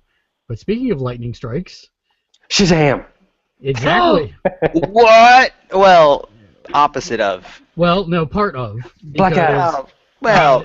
Oh, spoilers! Dwayne Whoa! The Rock Johnson has been Jeez, teasing of take late the whole story. that he'd either be playing Shazam or Black Adam in DC's upcoming Shazam movie. Today he confirmed that he will be playing Black Adam, which It's a I think much better choice. Yes, it is a It much makes better me choice. sad. It makes me sad. I No, do why? have to say that it's a bit of typecasting because if you think about Scorpion King, Well, it's the exact same role. he's I don't know. I think he's a likable guy. I think he's a child at heart, and him being Captain Marvel, actually just Captain Marvel himself, a kid being a superhero, I think he just fits the part. He could have easily perfectly done it. But him being Black Adam, I'm gonna be excited seeing him do it. But I really much prefer. He would have been looks much. like Black Adam. Yeah. Okay, all right, awesome. You guys are racist. That's awesome. But I would have much preferred to see him and his attitude being Captain Marvel. Crap. He's an Marvel? actor. No, Maybe Captain he Marvel. wants to try acting. So were you upset at Robert Downey Jr. being Iron Man because he was perfectly cast for that? Yeah, he was No, perfectly cast for that. He was. But think about it this way. All right, you have the one where you can be a child, or you have the one where you can be a badass. Yes, you may die, or they're not going to kill him, so it doesn't matter. No. So, which one is The Rock going to go for? I think He's it's the gonna one where he's a go badass. a badass. I know, but I would have preferred if he played Captain Marvel. I really would I'm have. actually with Turo on this one. I would have loved to see him take Thank on you. Captain. No. He's gonna Loki that role, dude. I'm telling you. He's no. The only Loki that's Loking his role is Loki. No, dude. No, There's- he's going to Loki it. I hope. No way. I don't see it. Just the fact that there's going to be a Shazam movie, I actually need a cigarette in a couple moments because if they screw this up, I don't think. They're Well, not there- going to. They It's can't. no jokes, so he has to be serious, and somehow they have to make this kid like not a kid. No jokes, no fun. It's all dark. Yeah, If they mess it it is. up, they're really gonna cause a rift in the nerd community. I am Shazam. Man.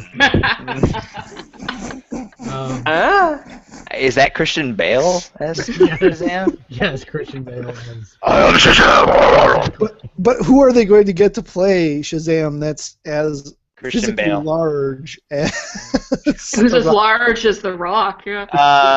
Brock Lesnar. There you go. Yeah. Boom. Done. Next He, story. he has the Let's IQ of a child, so I agree with that. Next story. Let's go. We're done. All right. They'll bring Um, Roddy Piper out. So obviously this is causing a rift within the podcast. Oh, Oh, don't even my go there. God. So, Stop. so Kate, there's some other Go rifts home. happening. Oh. She's right at home already. My See goodness. that one coming a mile away. Who are you, Jay Leno? No, because I don't have 60 Just saying. automobiles, sadly. Saying about Rift, but I heard this thing was. Oh no, Okay. sorry. So Okay. when I opened this link to read the article, I burst out laughing because BBC has a picture of a woman looking like the biggest douche ever on the face of the universe. Oh my gosh, what website is that? Clicking link now.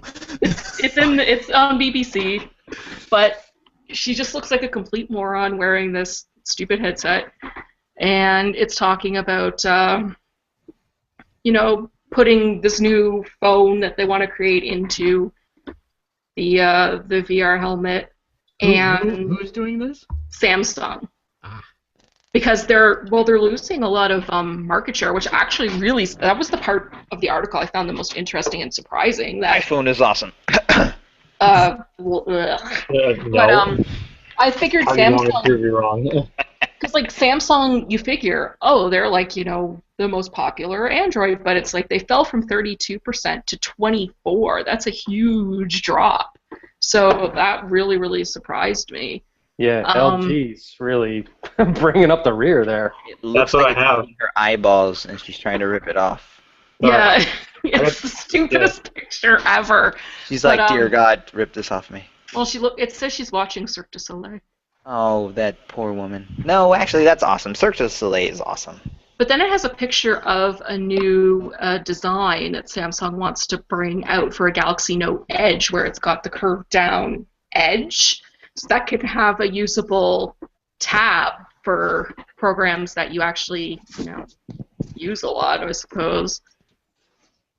It says that normally would be hidden under like a protective cover. It looks kind of cool, but Will it make me play Marvel Puzzle Quest better? I don't know. Well, Nothing the way they have it designed, though, you'd have to get a lot of developers to actually work with it, and I don't know how successful that would be. But the interesting side of that is who is actually powering the development software side.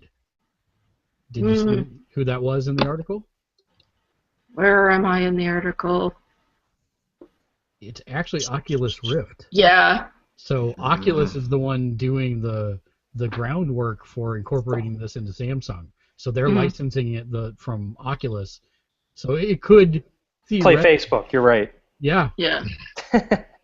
Farmville and HD. Yeah. It says they're also going to have something. The Galaxy Note 4 is their comeback phone that's going into Quad HD. But there's like a cool thing that's going to be like UV sensitive, which I thought was kind of neat. I don't know how that will work into it at all, but it's a neat idea.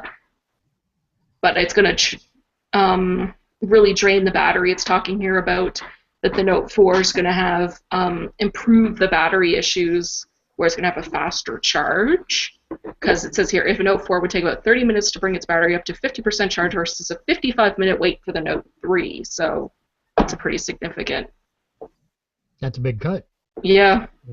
And speaking of things that are being cut, Matt, prices everywhere. Prices are being cut. Sunday. Exactly. What is actually a very good game. Again, admittedly, not truly next gen. Got some really good visuals, a camera mode that could suck you in and own your life for months. But Infamous Second Son, which the Infamous series does have a special place in my soul. In my soul. God. Wow. Bye, guys. Wow. Whenever I do put together that blooper reel of the last 3 years, that's going to be number one on the list. I was worried about me saying something bad.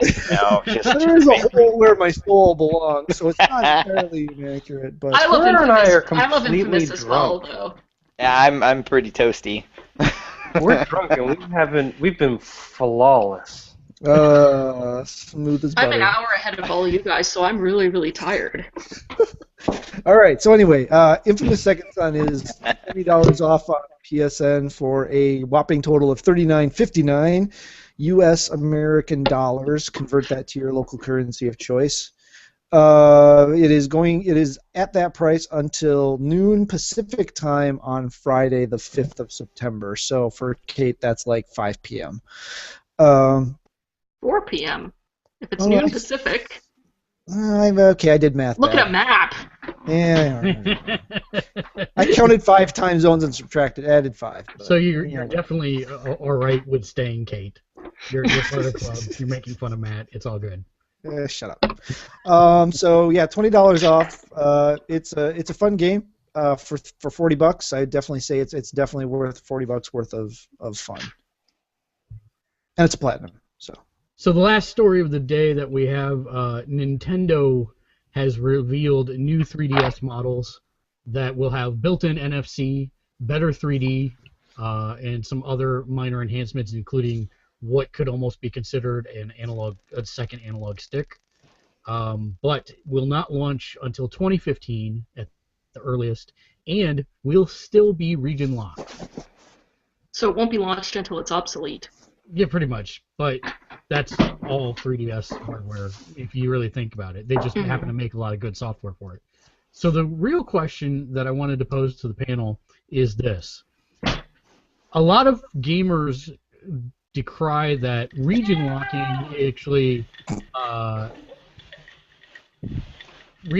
actually hurts gamers' choices because they can't import stuff from other countries, etc.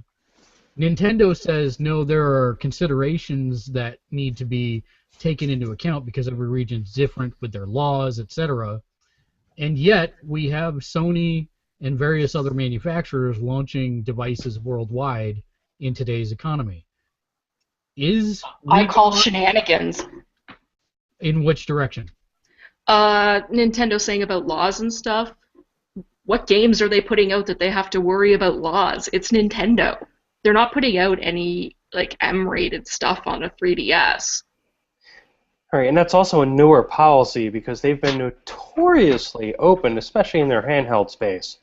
And I'm kind of upset about that because that's how I've gotten all of their handhelds early, because they release them early in Japan by, some of them have been by a lot of months.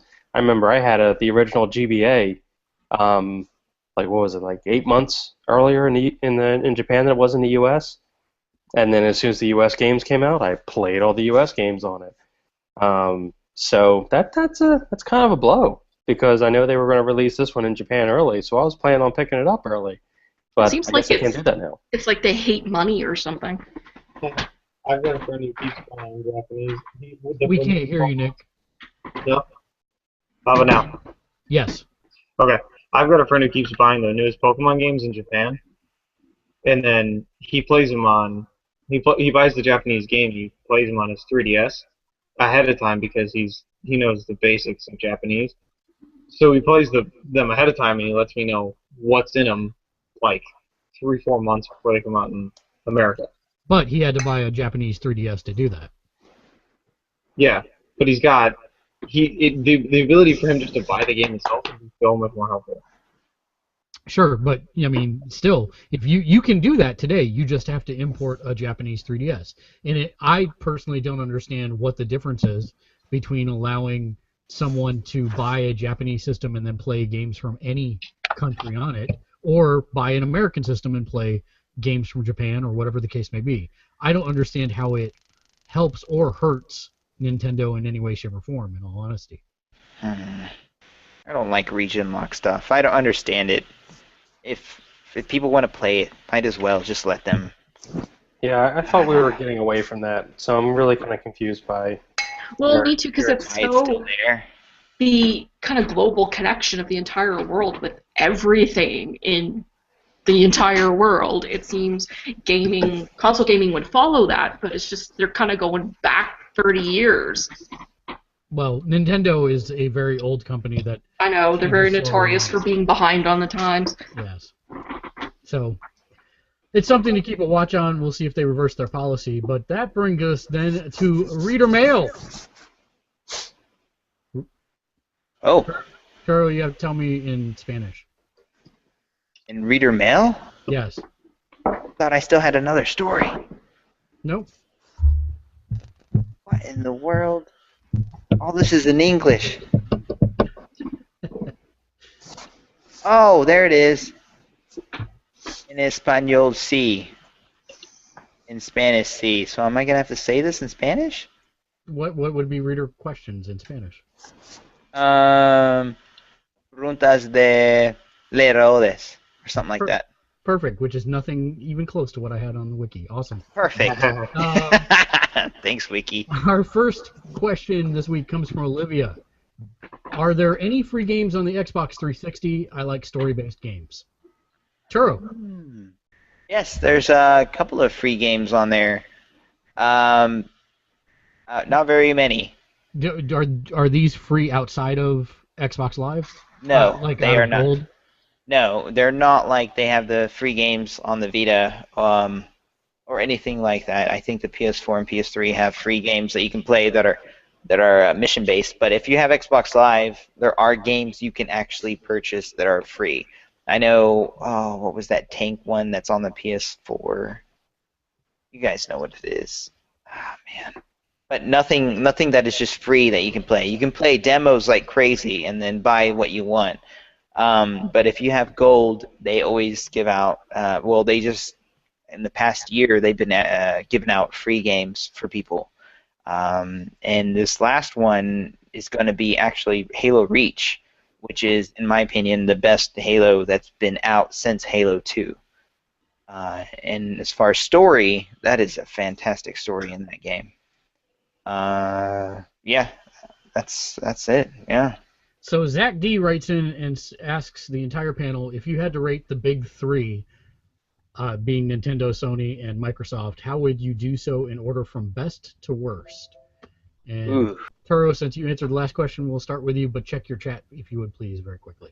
Okay. From best to worst, honestly, from the games that are out, the big three on games, entertainment, how they're doing it, subscriptions, whether it be Xbox Live or PlayStation Plus, again, done.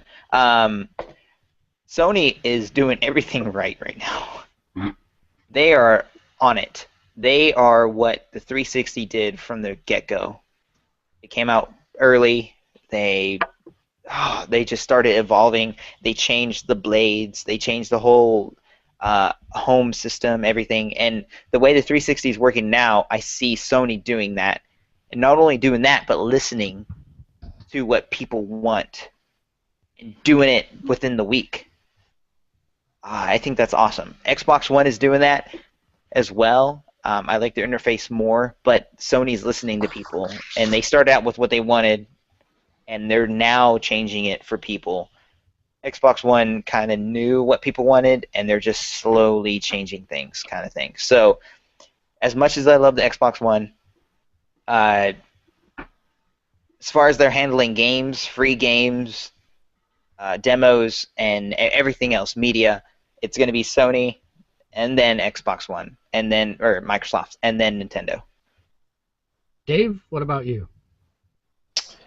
Me, I mean, obviously I had chosen my dollar, so the PlayStation 4 is number one as far as I'm concerned right now.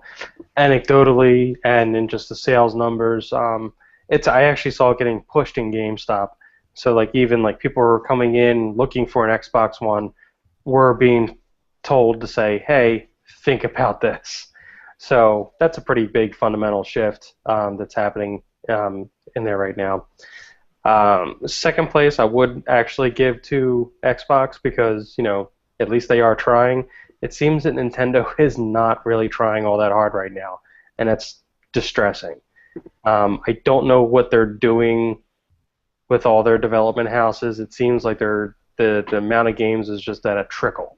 They need to fix that. There's no reason they shouldn't have more software just blowing people away. They're really good at that. Traditionally, they're awesome at that. It just seems they're kind of like, hanging back and just waiting for something to happen. I'm not really sure what's going on. I'm hoping for some surprises this year. Kate, how about you? Well, I'm a Sony girl at heart, so I'll have to go with Sony.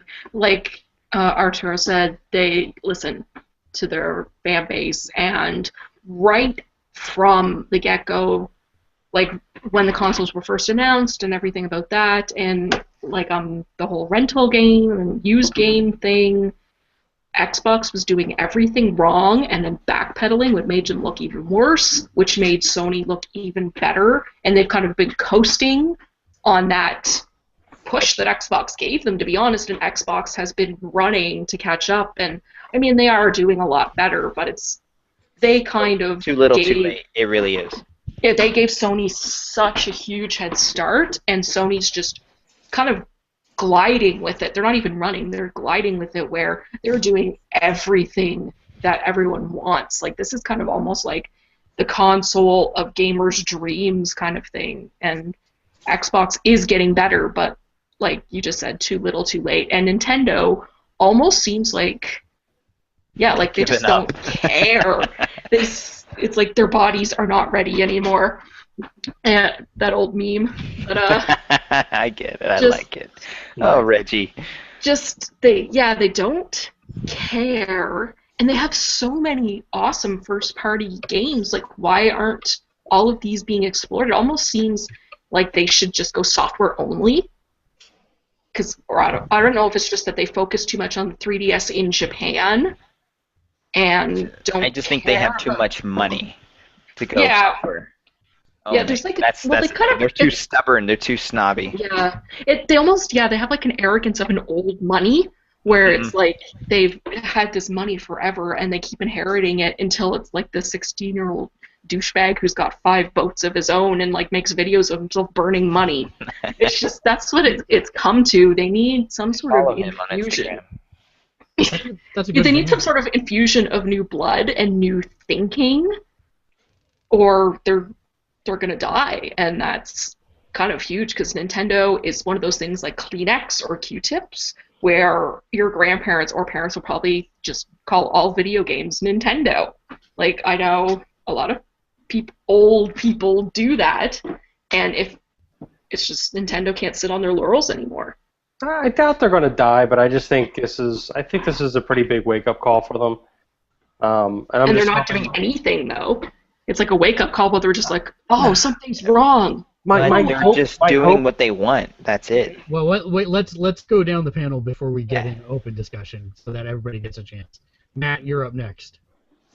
I can't really argue. I did debate with the popularity of the handhelds, putting Nintendo in second place, but when it comes down to the end of it, it's the same order: Sony, Microsoft, Nintendo.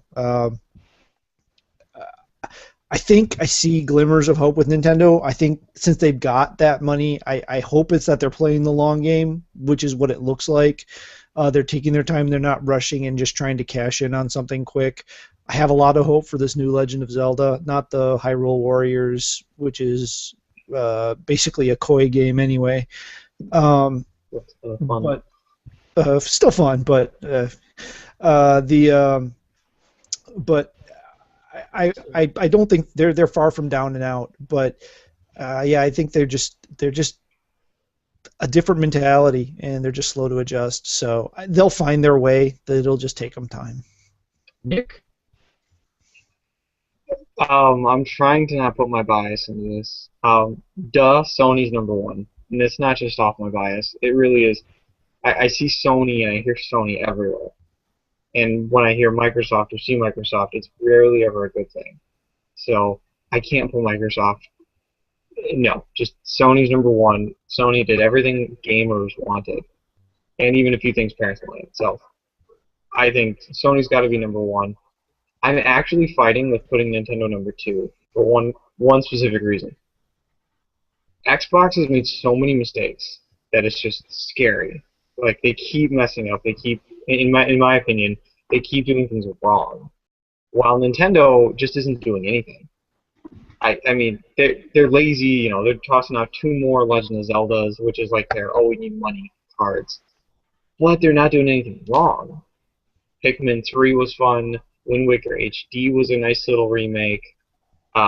Super Smash Bros. Looks like it's going to have just a disgusting number of characters and new things. And I mean, they're not doing anything wrong. There's no reason they shouldn't deserve the second spot, in my opinion. And that's where I place them, while Microsoft has completely gone down the bandwagon. And I just... Master Chief Collection. Hello. Yeah, not a Halo player. Hello. I'm actually going to say that for me, it's I kind of have to put my bias into it, and the reason I say that is having been with Sony through the dark year of the PlayStation 3 launch to probably 4 years in, just look at the launch software. Oh, your internet again, dude. Yeah, you sound like auto-tune. Cool auto-tune. I think we're about to lose Fearless Leader again. Hey, here we go. He was going to become super philosophical and everything. Now, this was the time we didn't want to actually lose him, because he was going to say something good. Yeah, I really, really wanted to hear him. Mark, are you there? It sounded like he was talking about the early years of the PS3. So Yeah, back when they when took the a jump. 360 was in the position that the PS4 is in now, where it was just like the 360 was just miles ahead of the PS3. It's like they've been reversed. you have to wonder if that alternating pattern is going to hold too, because I mean, it was the PS2 change of versus power, Xbox. it's necessary. Yeah, I mean, Yeah. And the way you were saying, I really liked how whenever you were talking about how everybody was saying about Nintendo, how everything was a Nintendo, but after the PS2 era, and everybody was just all about PlayStation and PlayStation 2, and everybody had a PlayStation 2 in their home consoles, and that was their main console. Everybody started calling it the PlayStations. Oh, just go and play your PlayStations, or just go do your PlayStations. I started seeing that transition, that's when I realized. Yeah, and even Xbox started off as the biggest joke ever, and then all of a sudden Halo came out, and a couple good games came out after that. And Halo was the main reason. And all of a sudden it's a serious system, and the Xbox 360 comes out. And even, Xbox 360 was so brilliant because it had such great games that even its obvious hardware flaws early on... Where you mean like its turbine engine? Exactly. I mean, the thing, like, people were replacing those systems left and right, but it was still selling like crazy because they had the games. Well, they also had the online support. Yeah. Correct. Dedicated servers. Yeah. Like, if you play online games, that was where to go, because PlayStation's online system wasn't as robust. And personally, I hate playing online games, so that's why I was never a 360 person. But if you want to play online, Call of Duty online, Halo online, even insert game X online, 360 was where it was, because that's where all the online players were. I was all about that game. Oh, Halo 3. I just got an email and saying I renew my gold subscription, so I got to cancel that before it hits. Let's see where Mark, you're back. Just to finish, I think that listening to, or just looking at the launch of the PS4's initial software, while not being a complete subset or a complete feature set, it was light years ahead of the PS3's system software. And things worked so much faster, so much smoother. I think Sony did exactly learn from their mistakes of the PS3 era and come back bigger and stronger. So they're number one for me. Microsoft is still number two in my mind, because, yes, they made a lot of missteps, but I think they've got new management, and the new management is saying the right things, and they're doing the right things. I expect them to come on stronger. Can they make up the gap? Probably over a long period of time, yes. It won't be initial, but they seem to be doing the right things. And then last but not least, Nintendo. I just think we're going to see a leadership change up in Nintendo sooner rather than later. It has to happen. Like in their favor, or... No, like the current president is going to be gone. Iwata is going to be gone, and be replaced with someone else because the strategies Miyamoto that again? Sorry. Yeah. I don't know. The strategies they're employing just aren't working. They're out of touch, and the marketplace is showing that. The Yeah. fact that they can't call any third-party support for their consoles shows that there is Friend a codes. tremendous. Friend codes. Seriously. You know, they need a complete revamp from top to bottom of how they're executing their strategies because this is not working for them. It's not keeping them relevant in the game space. I mean, Well, it's a yes, very old school Japanese business model. Oh, absolutely. Absolutely. And, you know, when half their board talks about the vision of games and not understanding it because they just want to see a return on their dollar, you know, I get it. But at the same time, somebody needs to step up and explain that stuff. And it seems like they're not doing the management team is not doing a good job of that to the board, to the shareholders either. So yeah, I and think even Nintendo doesn't even need to compete with the other guys as far as like how they matching like game for game third party support or anything. That thing could just sit there and play Nintendo games for all I care, but just do it well. And that's the problem they're not doing. They're not executing. They're not getting out the innovative software they used to. They're not even. It seems like they're taking way too long to deliver the normal software that they usually do. And I just don't get it. Like, what else are these guys working on right They're now? trapped in gimmick limbo. Yeah, They are, yeah. It's just like, to oh, stop let's think of that. the crazy, gimmicky, stupid ass thing. And then we'll just call it innovation. And Yeah, it's not. It's you know what, not I have innovation. no problem with the gamepad, but they still haven't justified a use for it. You know, Yeah. beyond the NFC use and beyond the second screen use, which is great, and it is a differentiator for them. But now PS4 is encroaching on that, Microsoft's encroaching on that, so their differentiator isn't as unique as it used to be. So I think that over time, you know, we're going to see some dramatic management changes in Nintendo to right their ship. Yeah, I just want to Absolutely. say one thing about what you said about the 360 just coming right out of the gate. The thing that made the 360 so successful was it was easy for developers to develop for. The PS3 had a really insane learning curve, and that's why what it was had it? those dark era where What was it there called? no- The The graphics cell chip. What was it? processor. The No, it cell wasn't the- processor. It wasn't Yeah. the graphics chip, it was actually the actual CPU. I remember a Yeah. lot of people were saying that they had a lot of trouble with that. And it took a long time for developers to kind of get it, to create good games, and that's where the 360 really got its kind of foothold, was that developers could just go boom, boom, boom right out of the gate.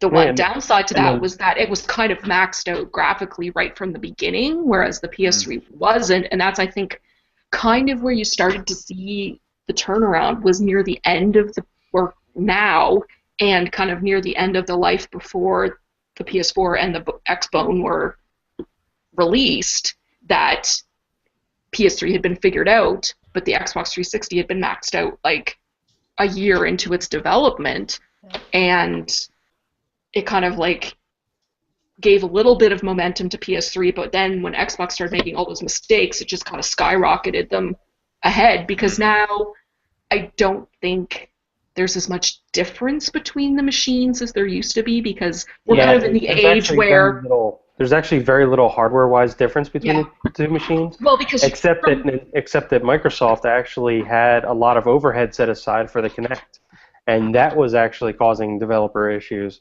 because when they were Now trying to they do systems. backtracked more. Yeah, Yeah. exactly. Another backtrack.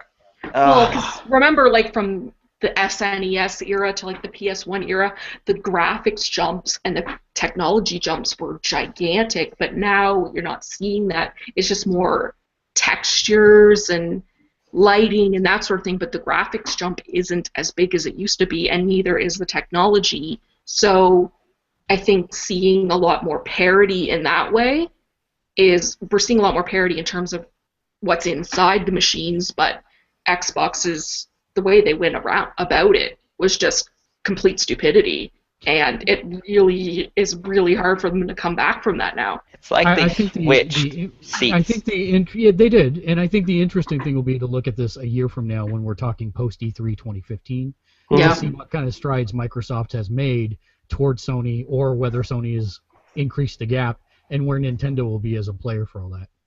Mhm. So good discussion. Our last two questions of the Oh, night. snap, we have more questions. yep. Oh my gosh.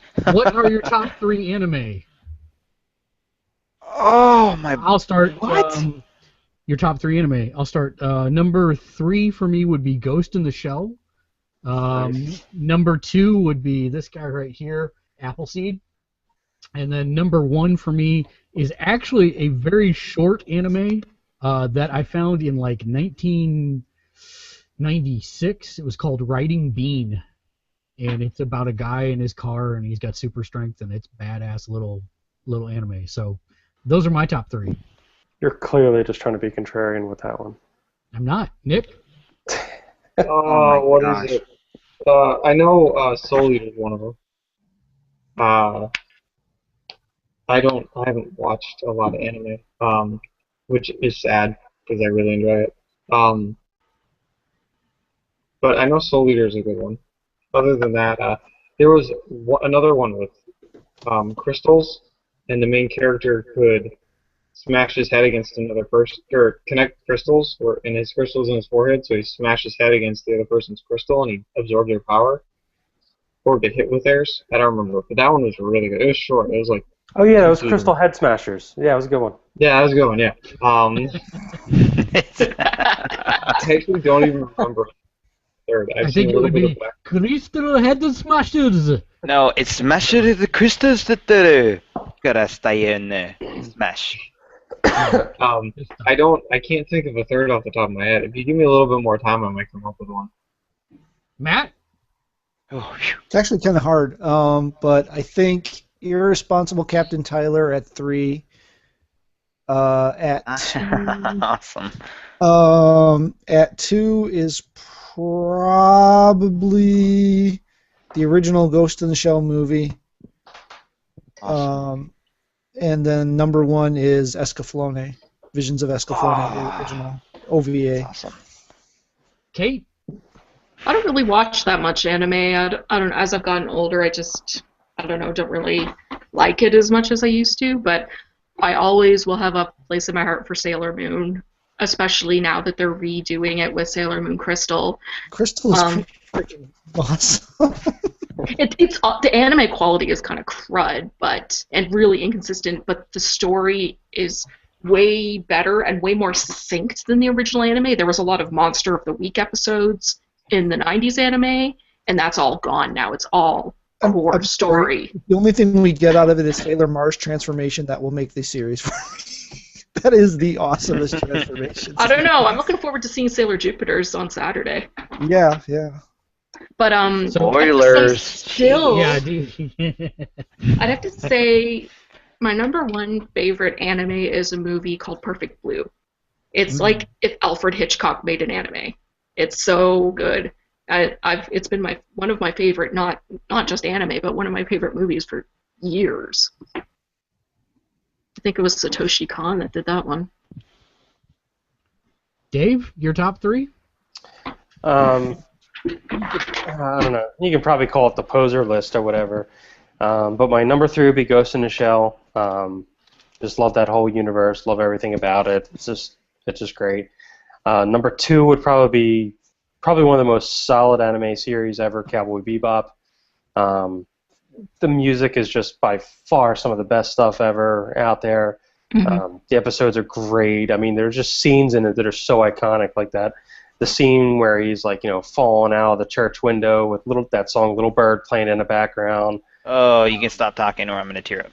Yeah, exactly. That is just when I think of anime, that is the scene. That 1 minute 33-second sequence is just the best example of the genre as far as It hurts my heart. It hurts so hard. Awesome. It's just great stuff. And my number 1 is still going to be Neon Genesis Evangelion. I thought we were going to get through this without somebody throwing that out. No. Somebody's going to. No. Look, I must be the only person that doesn't like that anime. Ah! Oh I'm no. not a huge fan either. I'm a fan of it for all the wrong reasons too. It's amazing. The first way I got into it was because I just like the design of the robots. It was kind of like how I got into Trigun. I just love the design of the characters and everything. I love Nightail's artwork. But there was a plant by the end of it. It was just like the stupidest story. It just fell apart at the end. Yep. I didn't. Yeah. It was too complex for its own good. Exactly. Like it was a But lot it of had fun. great characters, and then right after that, just Exactly. Evangelion is like the story, basically. The way I look at it, it's a story of the guy who was creating the show going completely insane and running out of money by the end of the series.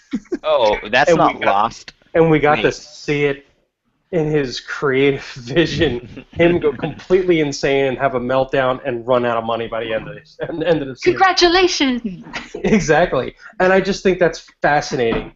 And this is because I have a degree in psychology. I don't know, but I just love it and can't Well, get I enough think of the that. game version of Evangelion is Xenogears, where it was too complex for its own good.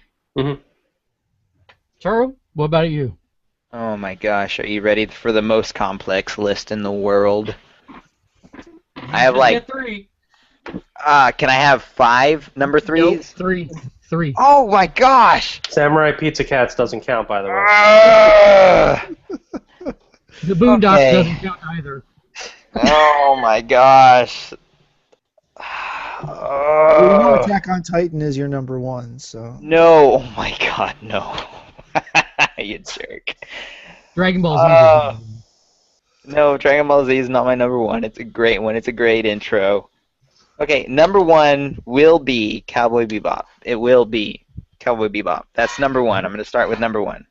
All right, so Number two, because it just had that anime happened when all the stuff that was happening in that anime was happening in my life, and it was so Could you awesome. believe it? It's so short. Ranma and a half. No, I'm kidding. It's Fully Cooley.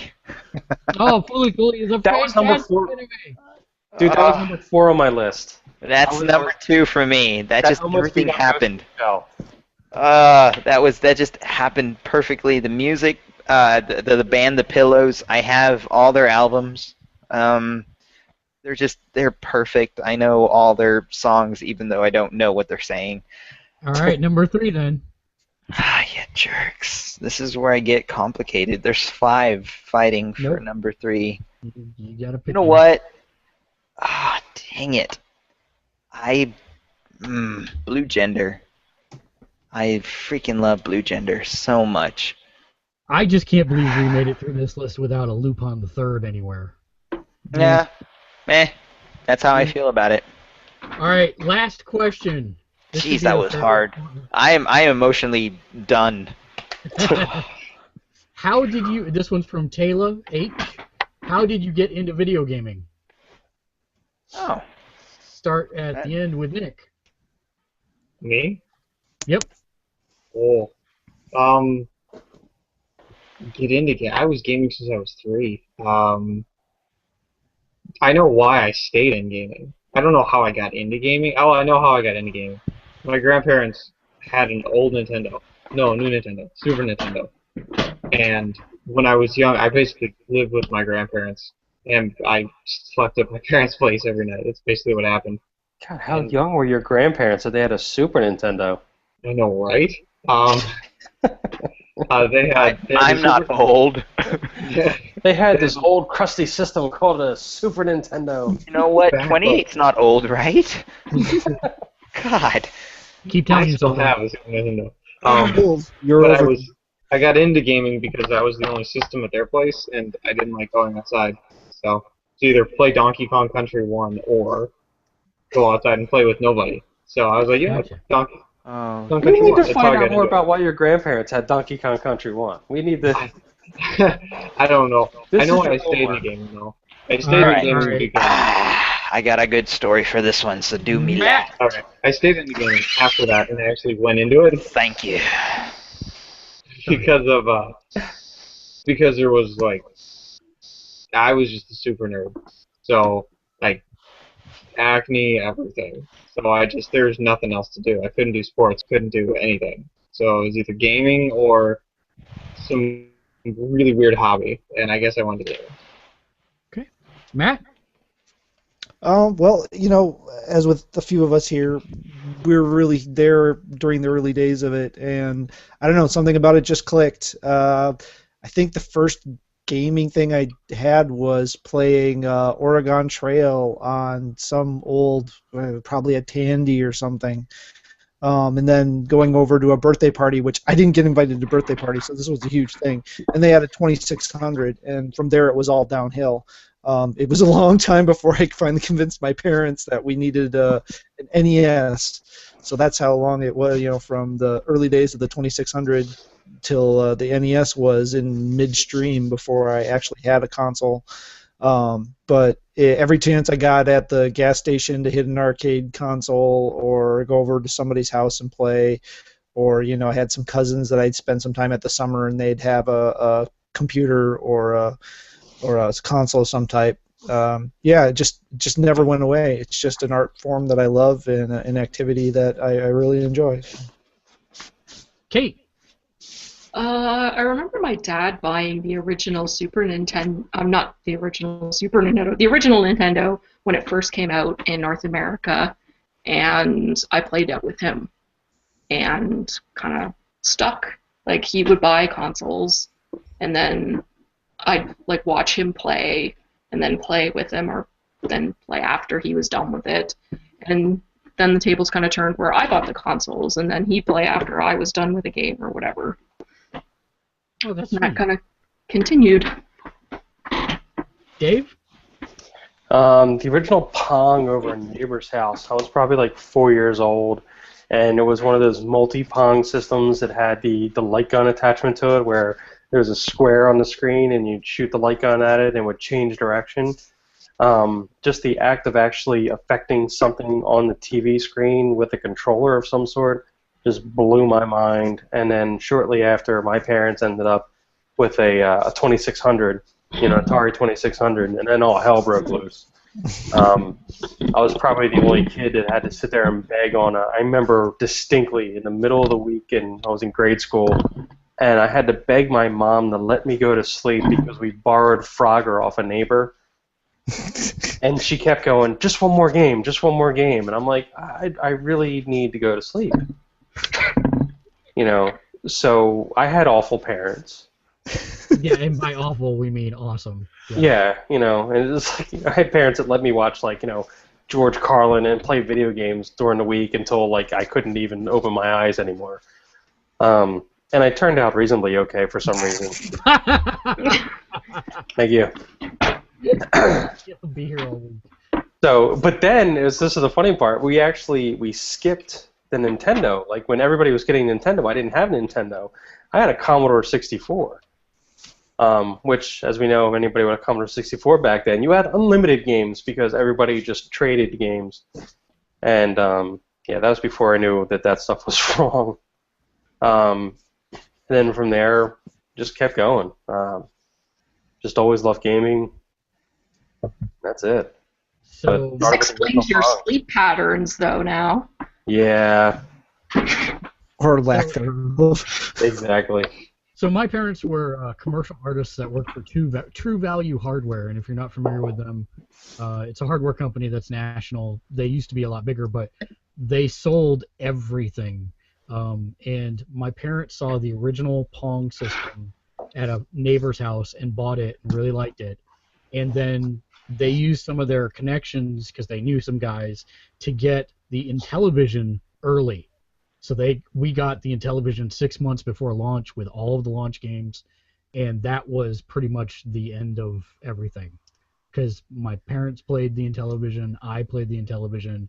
I remember it was Astro Smash and skiing and all these. God, I loved Astro Smash. Yeah, it's all these different really bad games now. I actually No. Astro Smash, not a bad game. No, it's not. Shut your dirty whore mouth. When you look at it compared to some of the stuff that's out there today. And literally, No, that's still a good game. Shut up. It is.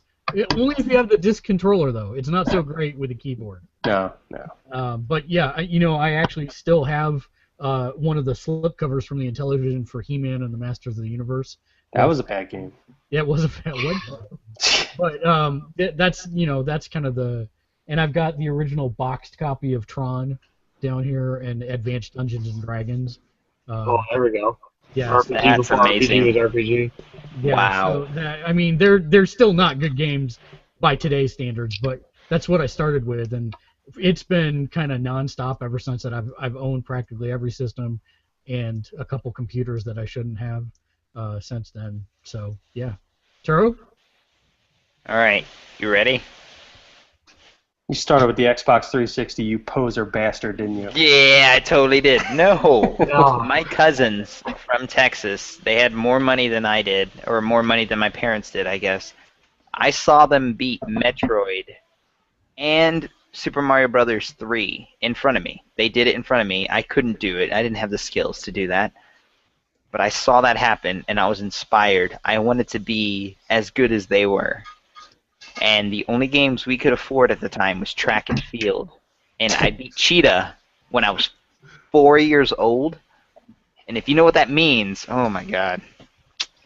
And then from then on, all we just had is Nintendo games. Then my mom decided to buy some sort of new system. There was this weird educational tablet thing with Richard Scarry people, which is those weird cats with the eyeballs that don't blink. I love a Richard Scary, busy world. Oh, exactly. I had that, or I could return it and get a Super Nintendo. So I spent the night at a friend's house, and he had Super Mario World. But I think this actually has a little bit to do with it. Not only did he have Super Mario World, but he actually had the Playboy channel, and I was sick. I know. Yeah, you're welcome for this entertaining story. He not only did he show me Super Mario World, but after his parents fell asleep, oh my god, It's a whole new world. I didn't understand what was happening, but You I still liked. don't understand what was happening, but that's okay. I liked everything that was happening there, and from then on out, Nintendo all the way, sir. Nintendo all the way. Oh my gosh, and yeah, that's where it started gaming. Was that same day I told my mom, let's return this Richard Scarry bull nanny, and let's get a Super Nintendo going. And the first game I ever beat by myself with no help from anybody, whether it be my sisters who helped me all the time, especially in track and field, was Donkey. Or it was funny that you mentioned it before. Donkey Kong Country was the first game I finished by myself, no help, and it took me like a year. But that was by myself. Oh. The funny part is he still needs help from his sisters today. Well, yeah, I mean they beat the last level of Halo every once in a while, but whatever. So So the moral Jerk. of that story is that was the day you discovered the joystick. Yeah. Oh my God. Yes, and yes. good. It was. And that is going glorious. to be a perfect note to end the show on. Of course, you know, this obviously is what we love to do, but please do visit the website at gamersledge.com. Follow us on Twitter at Gamersledge. Like us on Facebook, facebook.com/gamersledge. Subscribe, like, and comment to this video and all of our videos on YouTube. And watch us on Twitch, twitch.tv/balth99. Final thoughts to take us away. We'll start all the way at the end with Turo and work our way back. Turo, final thought for the day. If you love Minecraft, download Minecraft for $5 if you already bought it, because if you love Minecraft, you probably already bought it. So just get Minecraft for $5 on the PS4 or Xbox One. And there's a giant football game happening tomorrow. Seattle against the Packers. Oh my gosh. And then football actually starts on Sundays. Oh my gosh. And Go then Ravens. Destiny right after. Oh my gosh. Yeah, Ravens against the Bengals. I don't know what's going to happen. And then Destiny. And The then, Eagles are going to lose. That's what's going to happen. No, the Eagles are not going to lose. Jackson, That's not gonna happen. Eagles are going to win against Jacksonville. All right. That's Okay, sorry. Go. Dave, final comment. Final comment. I went through my storage locker in preparation for stuff to sort everything out, and I found my Atari Lynx and Sega Game Gear, so I brought them back to the house right away. Nice. And Wow. I think I got to track down. I didn't even realize, but there was a Game Gear, 7 AA. 8 double A's. whatever you need. D batteries, I think. Oh. No, They're C's I or have- D's. I Yeah, have the the Game Blaze. Gear. There's a battery pack you Double can get that has like C's or D's in them. Yeah. Wow. But apparently there was a version of Gunstar Heroes just for the Game Gear, so I got to try and track that down and see if I can get it. Kate. But Oh, sorry. And then also Minecraft apparently, Lego is apparently putting out for Christmas Minecraft minifig scale sets. So for anybody that has like a serious Minecraft edition or addiction or kids or nephews or anything like that, love that. That is a great gift. That is a slam dunk for Christmas. Kate, final thoughts. I just want to say that I'm kind of on the outs with Twitch right now because they made this whole big production about PAX Prime having huge Mortal Kombat X coverage, and I'm so excited for Mortal Kombat X. And then their interview was crap, and there was nothing You mean new. perfect? It was No. perfect. They had everything that they showed. Again. Except nothing new, and the interviewer didn't even know about variations on characters which had been released at Gamescom. I was Oh, that's so my mad. favorite part. So mad. That's all I have to say. Matt. I have nothing to say other than Dave, the gauntlet has been thrown. She's been here less than a week, and she's already put on more articles than you. By like double. Yeah, I mean, we would say multiples, but you've done absolutely this many. Well, it is multiple. Two. I put up two, yeah. Two Well, yeah, but I more can't. than We you've can't ever say done. that Hold on, she's hold put on. it 200% In more his than you defense, he has put enough articles in my heart. guys. So we have to rip out your heart and put it on the site. That's the I'm down with this. That can be a Mortal Kombat X finisher. Wait. No. Wait. I'll do a review of Hannibal that involves that somehow. Oh, okay. All right. I thought you were going for the easy platinum and saying Hannah Montana there, but that's Ah. Nick, final thoughts. Destiny. 6 days. Is that a game? Destiny. Huh? That my Huh? addiction. What? Yes. I played the beta. I'm gonna go get the banners. I have all the beta banners and all the beta You- stuff. You have no clue. I already told Sammy. I told her we better finish any show or any movie or any game that it needs to be done by the 9th. We need to finish it by then because after that I am Done. nothing.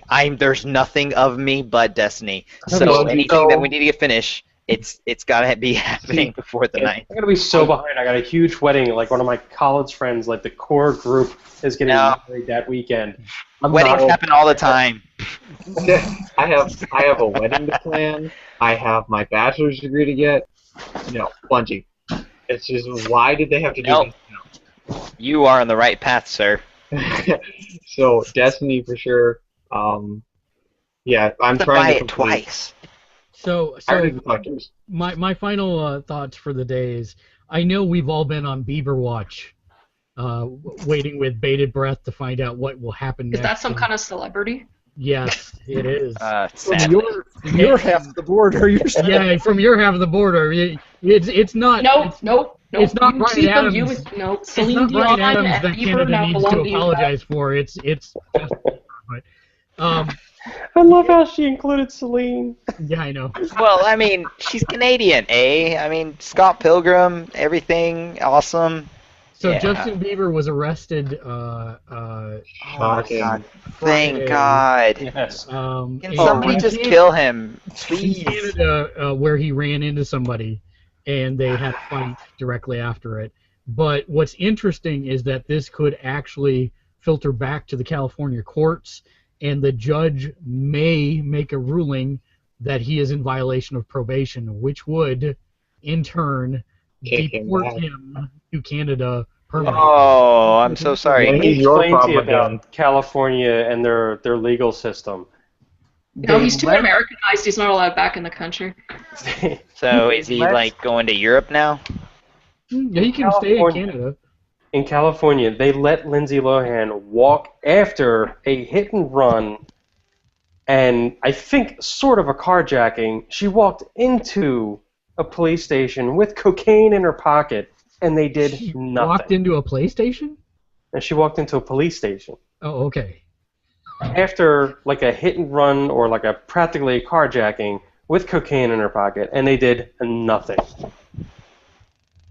Bieber Mel was like, Gibson's still allowed in your country. He's American.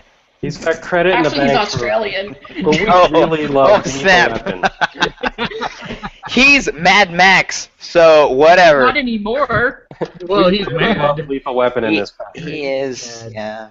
All right, well, that's going to do He's it not for too this old week's for that, show. isn't it? Thanks for joining us. Until next week, game on! Game on. I Game want on. to do this more drunk.